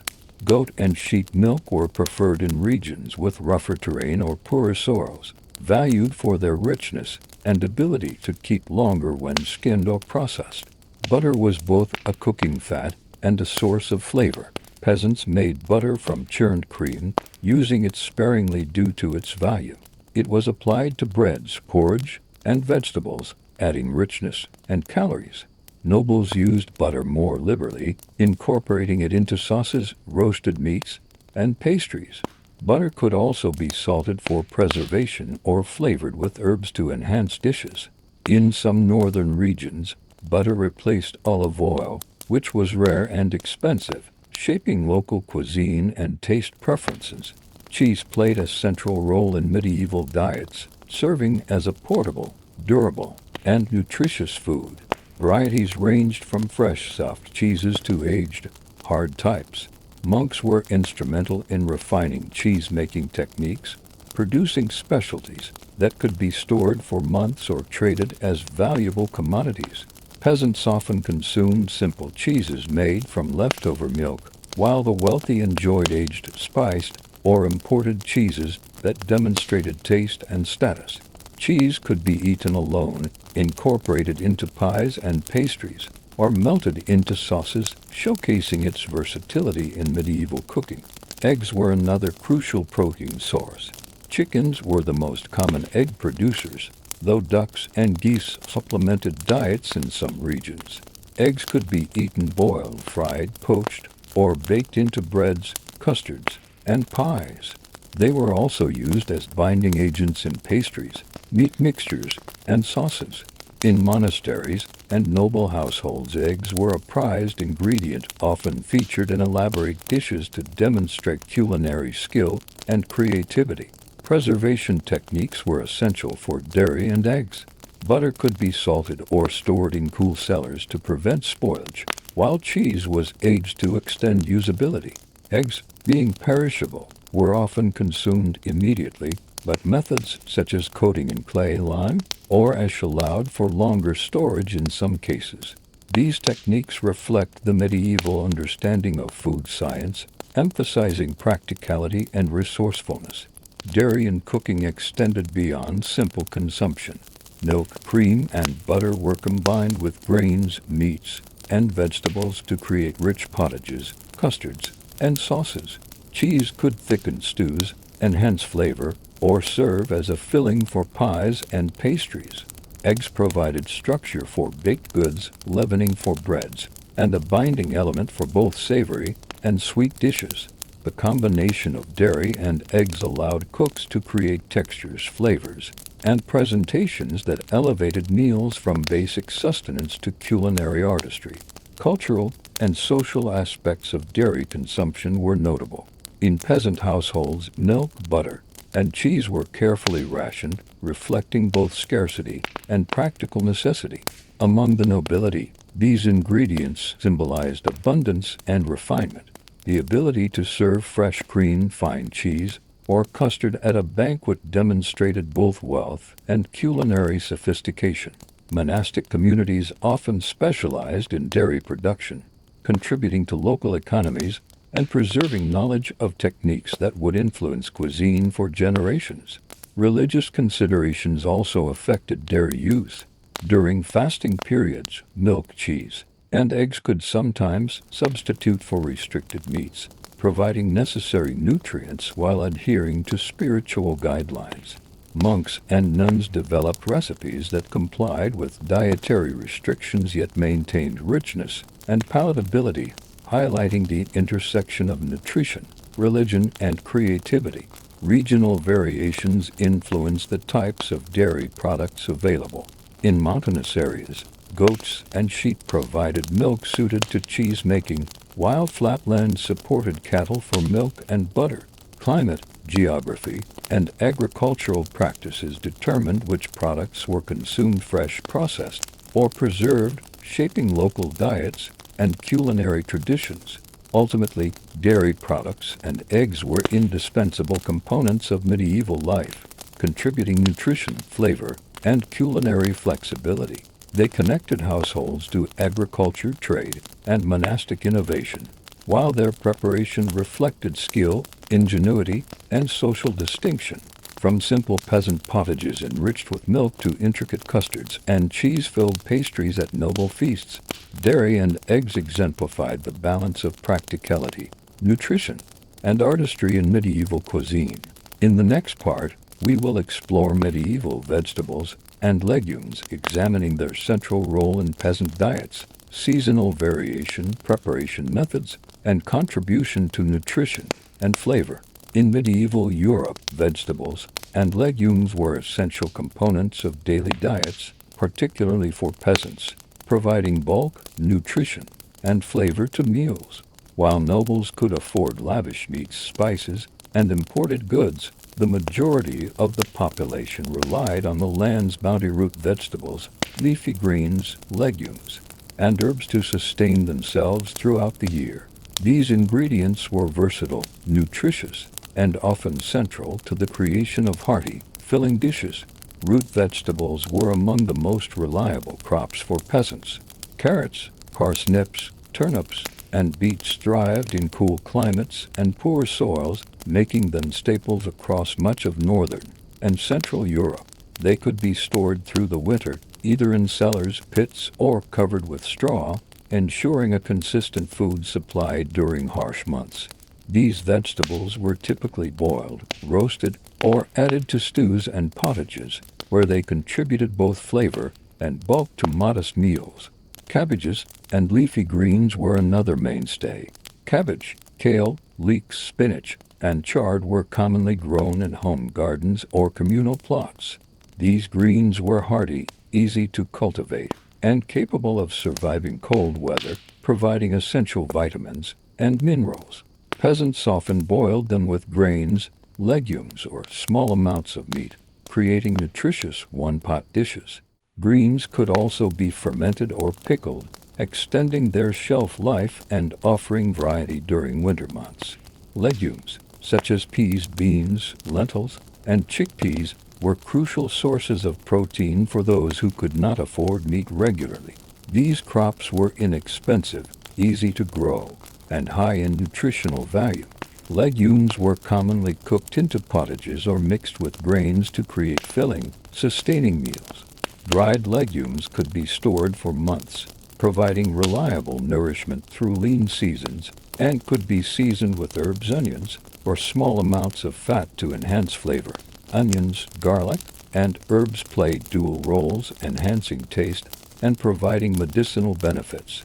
Peasants relied on these ingredients to elevate otherwise bland dishes, while also benefiting from their preservative and health-promoting properties. Parsley, sage, thyme, dill, and marjoram were commonly cultivated in small gardens and added to stews, breads, and porridges. Their aromatic qualities made simple meals more enjoyable and contributed to the development of regional flavors. Cabbage-based dishes were particularly common in peasant diets. Soups, stews, and pottages frequently included cabbage or kale, combined with grains, legumes, or small amounts of meat. These dishes were hearty, filling, and nutritious, capable of sustaining laborers through long days of manual work. They could be cooked slowly over open fires, allowing flavors to meld and ingredients to soften, creating a sense of richness despite limited resources. Root and leafy vegetables were also adaptable to preservation techniques. Pickling, fermenting, and drying allowed peasants to maintain a supply of vegetables throughout the winter. Sauerkraut, made from fermented cabbage, was a notable example, providing a source of vitamins when fresh produce was unavailable. Root vegetables could be stored in cool, dry locations, while herbs and greens could be dried for seasoning, demonstrating the ingenuity of peasant households in maximizing available resources. Culinary creativity extended to the combination of vegetables and grains. Peasants often combined barley, oats, or rye with legumes and vegetables to create nourishing stews, porridges, and flatbreads. These combinations balanced protein, carbohydrates, and fiber, providing the calories needed for physically demanding lives. Even without spices or exotic ingredients, careful use of local produce allowed for flavorful, sustaining meals. Seasonality shaped diets. Spring and summer offered fresh greens, peas, and early root vegetables, while autumn brought harvests of turnips, carrots, and cabbages. Winter meals relied on preserved vegetables, dried legumes, and grains, often supplemented by stored fats or small amounts of salted meat. Knowledge of planting cycles, storage methods, and cooking techniques was vital for ensuring survival and nutrition throughout the year. Vegetables and legumes were also embedded in social and religious practices. Certain fasting days required the exclusion of meat, making these ingredients central to compliant meals. Festivals and communal gatherings might feature vegetable-based dishes as part of a larger feast, while peasant households celebrated harvests with simple yet nourishing meals. Even in their humble forms, these foods carried cultural significance, reflecting the rhythm of rural life and the connection between people, land, and season. Ultimately, vegetables and legumes were the backbone of medieval peasant diets, providing nutrition, sustenance, and adaptability. They shaped the flavors, textures, and rhythms of daily meals, demonstrating resourcefulness, seasonal awareness, and culinary skill. While lacking the extravagance of noble fare, these humble ingredients sustained communities, nourished laborers, and formed the foundation of a diet that balanced economy, nutrition, and practicality. In the next part, we will explore medieval fruits and sweeteners, examining how honey, sugar, and locally grown fruits added flavor, variety, and celebration to both peasant and noble diets. In medieval Europe, fruits and sweeteners played a dual role. They were both a source of nutrition and a means to enhance flavor in an era when sugar was scarce and expensive. From the simple berries gathered in forests to exotic spices and imported sugar, sweet foods marked differences in social status, regional availability, and culinary ingenuity. Honey, fruits, and sugar-shaped meals preserved harvests and elevated dishes from mere sustenance to festive delight. Honey was the primary sweetener for most of medieval Europe, widely accessible, and versatile. Beekeeping was common in both rural villages and monastic communities. Honey was used in cooking, baking, and preserving, as well as in beverages such as mead. Its richness made it valuable for seasoning both sweet and savory dishes. Nobles might use honey in elaborate pastries, spiced meat sauces, and marzipan-like confections, while peasants used it sparingly to sweeten porridge, breads, or herbal drinks. Honey also served medicinal purposes, applied to wounds, mixed with herbs, or consumed to soothe ailments, reflecting the medieval view of food as both nourishment and remedy. Sugar was rare, expensive, and considered a luxury until the late Middle Ages, when imports from the Middle East and later sugarcane colonies increased availability. Nobles and wealthy merchants could afford sugar in small quantities, using it in pastries, preserved fruits, spiced sauces, and confectionery. It was often combined with spices to create exotic flavors and demonstrate wealth. Sugar's scarcity meant that its use was a marker of status and sophistication, with lavish sugar displays sometimes forming the centerpiece of feasts or banquets. Locally grown fruits were staples for both peasants and nobles. Apples, pears, plums, cherries, berries, and grapes were widely cultivated or foraged, depending on region and season. Fresh fruits were eaten raw, stewed, or baked into pies, tarts, and puddings. Dried fruits such as raisins, figs, and dates, often imported, allowed for year-round consumption and were highly prized in noble cuisine. Fruit could be combined with grains, dairy, or meat, creating dishes that ranged from simple peasant compotes to elaborate noble desserts. Preserving fruits extended their availability beyond harvest season. Techniques included drying, sugaring, pickling, and storing in alcohol or vinegar. Dried apples, pears, and plums could be used in winter potages, baked goods, or sauces. Fruit preserves were common in noble households, often sweetened with honey or sugar and spiced with cinnamon, cloves, or nutmeg. These preserved fruits demonstrated both culinary skill and the wealth necessary to acquire sweeteners and spices. Culinary creativity with fruits was extensive. Peasants might combine apples or berries with grains to make simple puddings, breads, or porridges. Nobles experimented with combinations of fruits, honey, and spices, producing marzipan, fruit-filled tarts, and gelatinous confections. Fruits were also used to complement meats in savory dishes, providing balance through acidity and sweetness. Such pairings illustrate medieval experimentation with flavors and textures long before modern culinary science. Beverages also featured fruits and sweeteners. Fruit juices, meads, and spiced wines provided flavor, calories, and nutrition. Mulled wines with honey, citrus, and spices were popular among nobles, particularly in winter or during festivities. Peasants relied more on ale, cider, or small quantities of honey-sweetened beverages, reflecting both availability and practicality. These drinks demonstrate how sweet flavors were integrated into daily consumption, ceremonial practices, and communal celebrations. Seasonality dictated consumption. Spring and summer brought fresh berries, cherries, and early apples. Autumn yielded apples, pears, plums, and late berries. Winter relied on dried fruits, preserved berries, and stored honey, requiring careful planning to maintain sweetness and nutrition during lean months. Understanding and managing seasonal availability was a central skill for both peasant households and noble kitchens.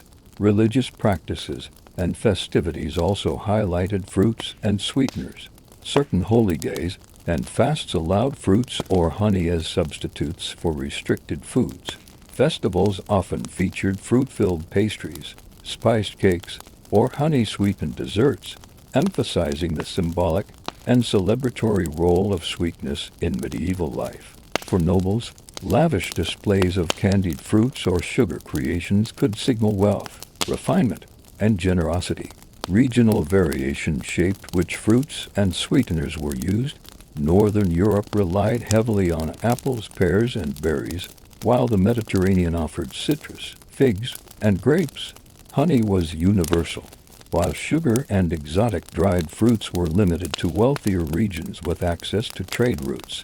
These differences contributed to the diversity of medieval cuisine, demonstrating the interplay of environment, trade, and culture. Ultimately, fruits and sweeteners were both practical and symbolic. They provided essential nutrients, calories, and flavor enhancement, while also distinguishing social classes, marking festive occasions, and showcasing culinary skill. From the humble berry compote of peasants to the sugar-spiced tarts of nobles, sweetness in medieval Europe was a marker of ingenuity, resourcefulness, and cultural expression. In the next part, we will explore medieval beverages, including ale, wine, mead, and herbal drinks, examining their preparation, consumption, and role in both daily life and social rituals. In medieval Europe, beverages were as central to daily life as solid foods, providing hydration, calories, and even nutrition, especially when water sources were unreliable. From ale brewed in village homes to fine wines consumed at noble tables, drinks were deeply tied to social status, regional resources, religious practices, and cultural traditions. Understanding medieval beverages offers insight into both everyday life and the ceremonial aspects of dining. Ale was the most common drink for peasants and laborers across northern Europe, brewed from barley water and sometimes flavored with herbs or hops. Ale was consumed daily and often served as a primary source of calories. The brewing process varied from household to household, with women frequently responsible for production. Ale was typically low in alcohol compared to modern beer, making it suitable for regular consumption, even in large quantities, without severe intoxication. It was served warm or at room temperature and could be stored for several days, providing sustenance for long working hours. Beer and hops began to gain importance in the later medieval period. Hops, added for flavor and preservation, improved the shelf life of beer, allowed for more consistent brewing, and imparted a bitter taste that balanced the sweetness of malt. This innovation gradually distinguished beer from traditional ale, particularly in regions such as Germany and the Low Countries. For peasants, ale remained a practical and reliable source of nutrition, while nobles and merchants experimented with more refined brewing techniques. Wine was closely associated with wealth, status, and southern European climates. Regions like France, Italy, and Spain produced wines that were integral to both daily consumption and ceremonial occasions. Wine was often diluted with water for everyday drinking, especially among monks who sought moderation in accordance with religious guidelines. Higher quality wines were reserved for feasts, celebrations, and noble households, sometimes spiced with cinnamon, cloves, or honey to enhance flavor. Wine symbolized sophistication, cultural refinement, and divine connection, particularly through its use in religious sacraments. Mead, fermented from honey, was another important drink, particularly in northern and central Europe. Mead could range from light and refreshing to rich and potent, sometimes flavored with herbs, fruits, or spices. Its production reflected the availability of honey and the ingenuity of medieval brewers. Mead was often consumed during feasts, festivals, or ceremonial occasions, serving both social and symbolic purposes. It also represented a bridge between everyday nourishment and celebratory indulgence. Herbal and spiced drinks were common in both peasant and noble households. Herbs such as mint, sage, thyme, and rosemary were steeped to create teas, infusions, or medicinal beverages. Spices like cinnamon, ginger, and cloves could flavor wine, ale, or cider, adding complexity and masking less desirable tastes. Monastic communities played a key role in developing herbal preparations, combining practical nutrition with health benefits and spiritual symbolism. These drinks were valued for hydration, medicinal properties, and flavor, reflecting the medieval connection between food, health, and religion. Cider and perry, made from fermented apples or pears, were popular in regions where fruit cultivation was abundant. Like ale, these drinks provided calories and hydration, and their mild alcohol content made them suitable for daily consumption. They were especially common in northern Europe, where grapes for wine were less easily grown. Fruit-based beverages allowed communities to preserve surplus harvests, turning them into nutritious and enjoyable drinks for both peasants and wealthier households. Water was often avoided in urban areas due to contamination and disease risk.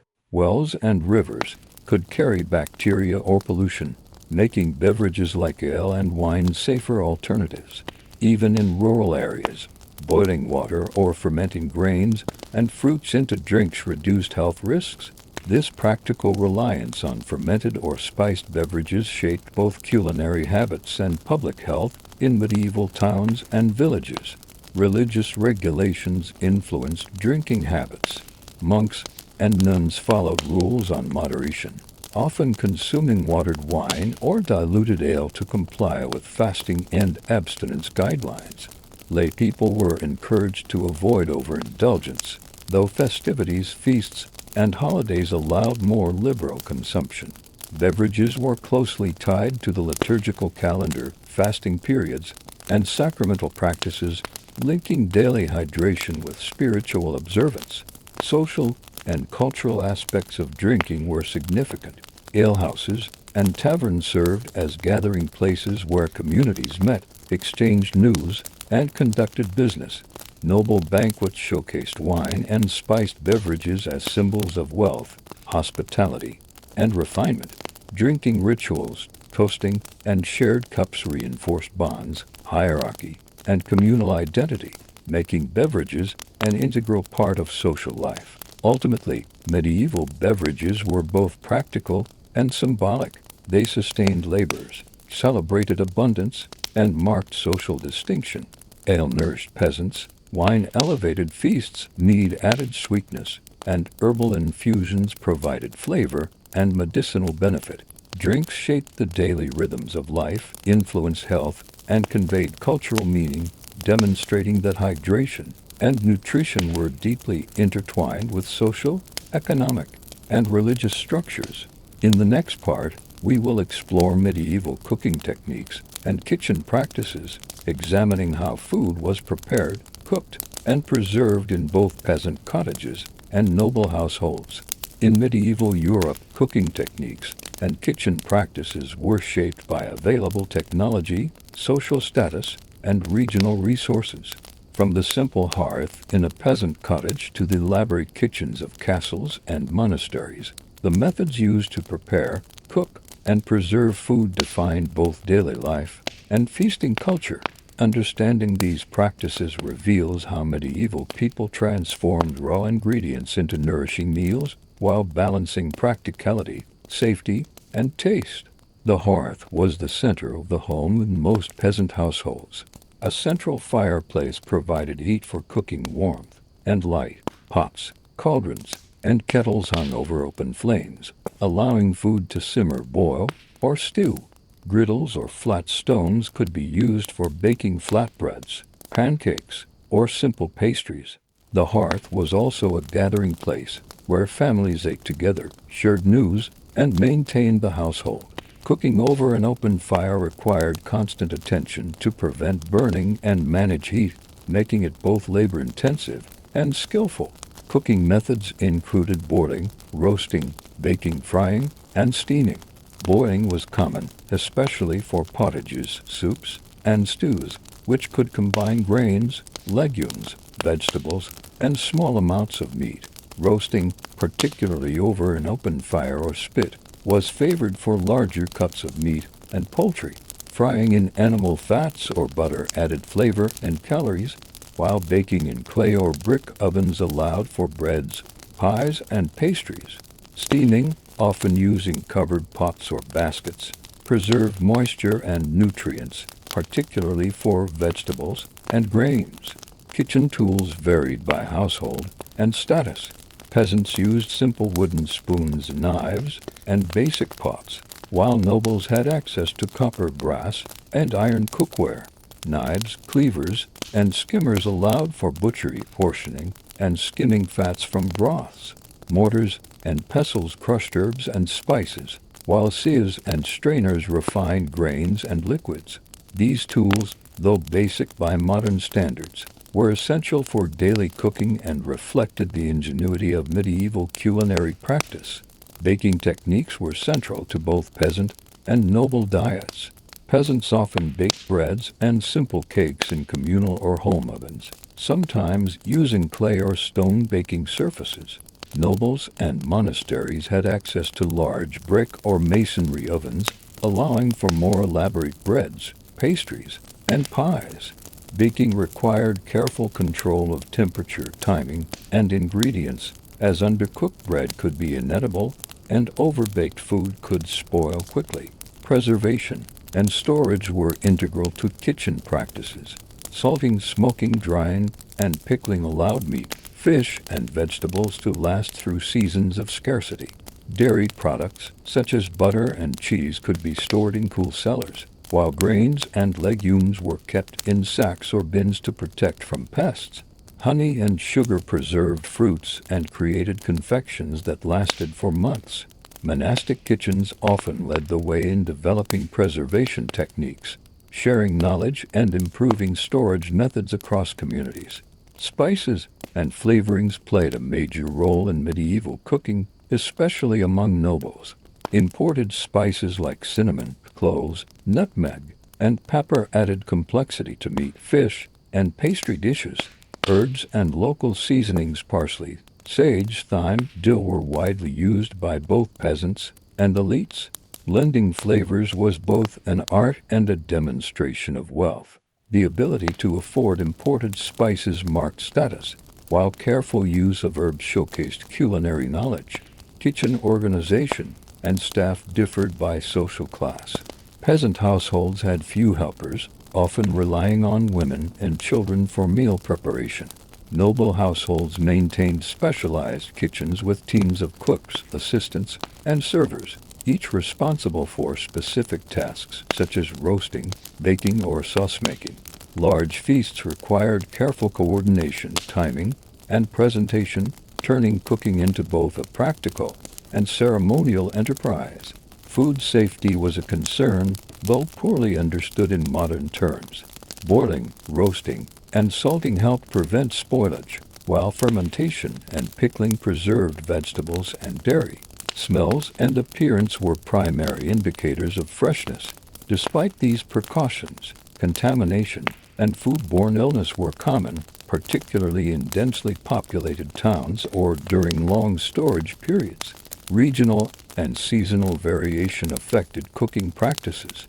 Northern climates emphasized hearty, slow-cooked meals with root vegetables, grains, and preserved meats.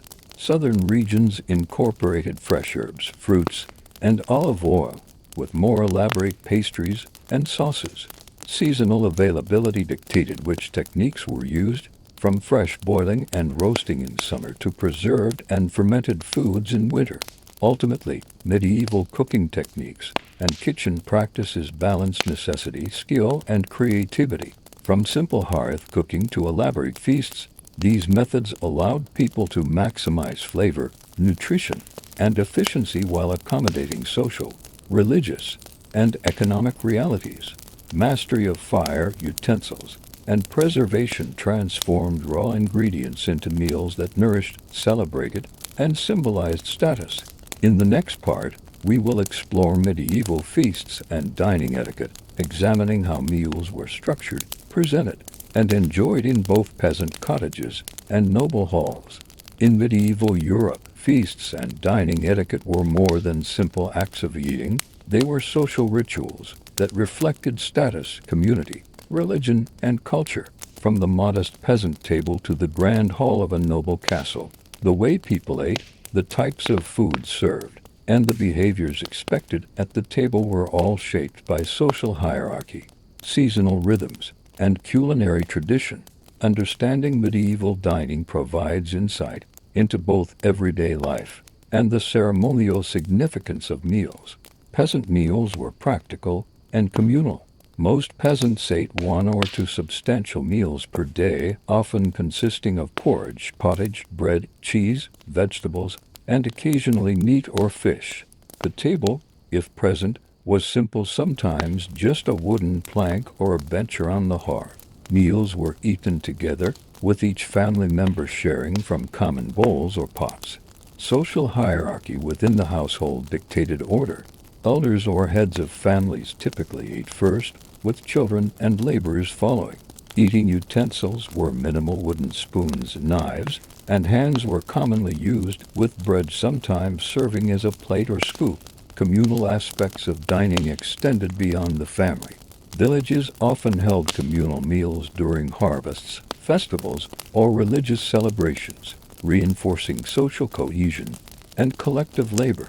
These gatherings involved shared pots of pottage, loaves of bread, and occasionally roasted meat, reflecting both economy and tradition. Feasting at the village level strengthened bonds, celebrated seasonal abundance, and allowed for the distribution of scarce or valuable foods. Noble feasts were displays of wealth and power. Banquets could last several hours or even days, with multiple courses, elaborate presentation, and ritualized service. Tables were often set with fine linens, silverware, and decorated platters, showcasing the host's status and taste. Dishes included roasted meats, fish, spiced sauces, baked pastries, and sweet confections made with sugar or honey. Imported spices and exotic ingredients symbolized access to trade networks and luxury. Courses and structure were important in noble meals. Early courses often featured soups, pottages, or light starters. Main courses included meat, poultry, and fish, frequently roasted or baked with sauces. Side dishes incorporated grains, vegetables, and legumes, while desserts highlighted fruits, pastries, and sweetened dishes. Courses were accompanied by wine or spiced beverages, and the sequence of dishes reflected both culinary conventions and ceremonial purpose. Dining etiquette reinforced hierarchy. Nobles followed strict rules for seating, serving, and behavior. Hosts and high-ranking guests were given prominent positions, while lesser nobles, retainers, and servants were seated according to rank. Table manners included rules for handling utensils, consuming food, and toasting. Improper behavior could be socially embarrassing or considered disrespectful, emphasizing that meals were both sustenance and a form of social theater. Monastic dining followed a disciplined approach. In monasteries, meals were structured according to religious rules, often in silence or with readings from scripture. Portions and ingredients were modest, emphasizing spiritual nourishment over indulgence. Certain foods were restricted on fasting days, with bread, vegetables, and fish forming the bulk of meals. Even in these austere settings, presentation, moderation, and order reflected the values of the monastic community. Food presentation was as much about aesthetics as taste. In noble households, dishes were arranged in decorative patterns, sometimes mimicking animals or symbols of status. Spices and garnishes enhanced visual appeal, while serving platters and trenchers, bread plates, added ceremony.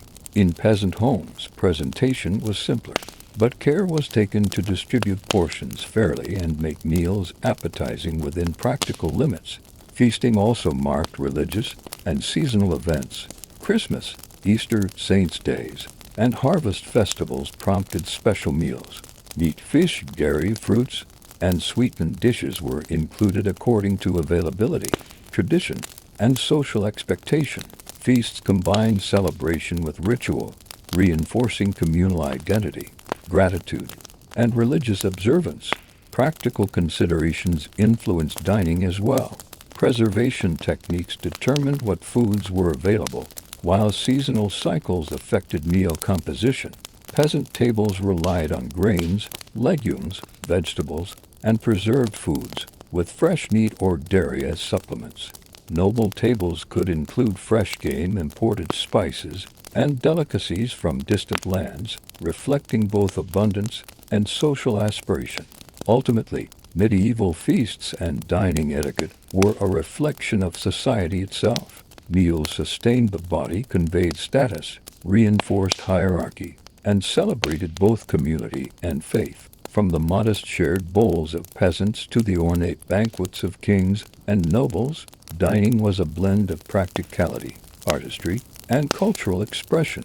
In the final part, we will explore the legacy of medieval cuisine, examining how the foods, techniques, and traditions of the Middle Ages influenced later European culinary practices and continue to shape our understanding of historical diets. The culinary practices of medieval Europe left a lasting legacy that shaped the development of European food culture for centuries. While often portrayed as simple or rustic, medieval cuisine encompassed a wide variety of ingredients, techniques, and traditions that influenced nutrition, cooking methods, and even social norms in later periods. By examining these legacies, we gain insight into how the Middle Ages contributed to the foundations of modern European gastronomy. Grains and bread remained central. The medieval reliance on wheat, rye, barley, and oats established the enduring importance of bread as a staple.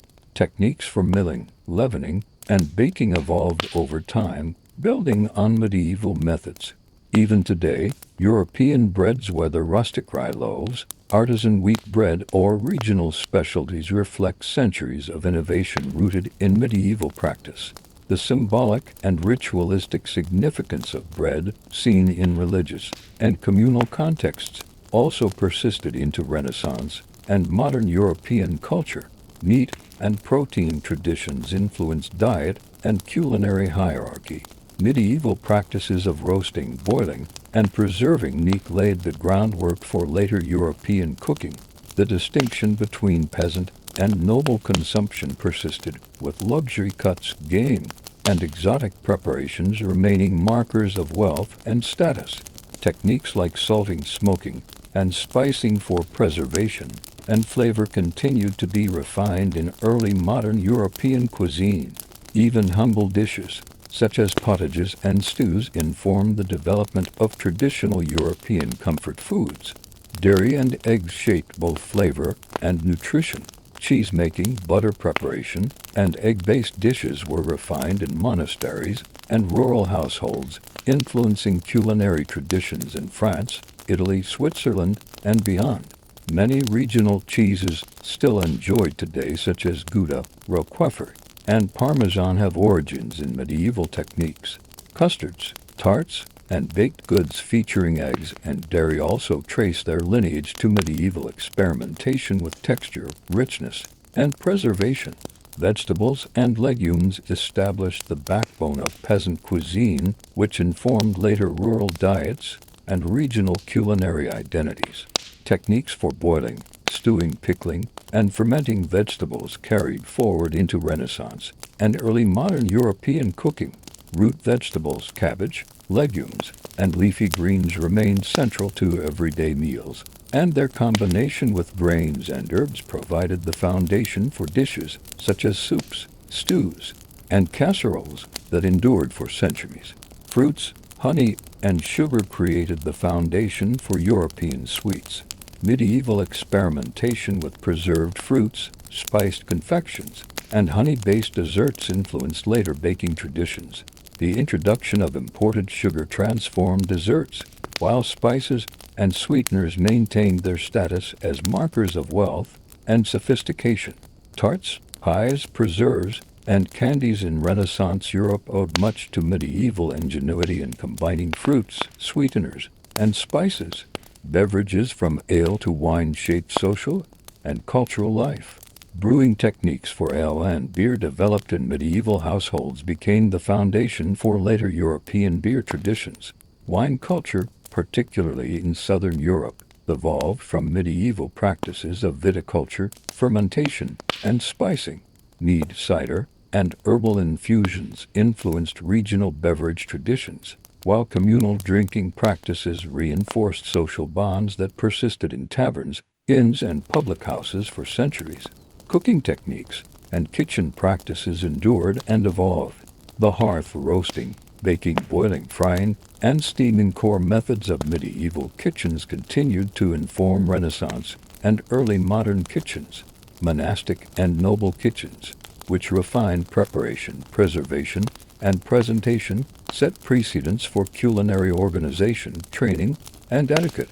The medieval focus on seasonal ingredients, preservation, and flavor balance influenced subsequent European approaches to menu planning, ingredient sourcing, and meal composition. Feasts and dining etiquette established cultural norms. The structure, symbolism, and ceremonial aspects of medieval meals influenced later social rituals. Noble banquets inspired Renaissance etiquette, formal table manners, and the use of courses, while peasant communal meals informed traditions of shared rural dining. The connection between food, social status, and celebration remained deeply embedded in European culture. Regional diversity persisted. Medieval Europe's variation in ingredients, climate, and resources created distinct culinary traditions across the continent. Northern reliance on root vegetables and grains, southern abundance of fruits, olive oil, and wine, and coastal access to fish shaped regional diets. These distinctions evolved into modern European culinary identities, from French provincial cuisine to Italian rustic dishes, German hearty fare, and Spanish fruit and spice traditions. Medicinal and religious influences endured. Medieval ideas about food as medicine, the nutritional importance of fasting, and the spiritual significance of meals persisted into later centuries. Culinary practices often reflected both sustenance and symbolism, influencing dietary advice, monastic cooking, and cultural attitudes toward moderation, indulgence, and hospitality. In summary, the legacy of medieval cuisine is multifaceted. It provided the foundations of European nutrition, culinary techniques, preservation methods, and social dining practices.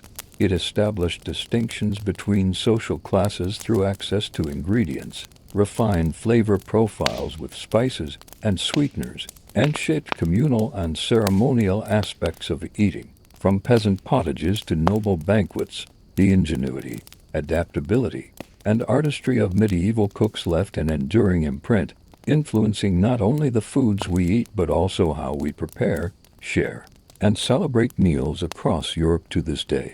Medieval cuisine was both practical and imaginative, bridging the gap between survival and indulgence, necessity and ceremony.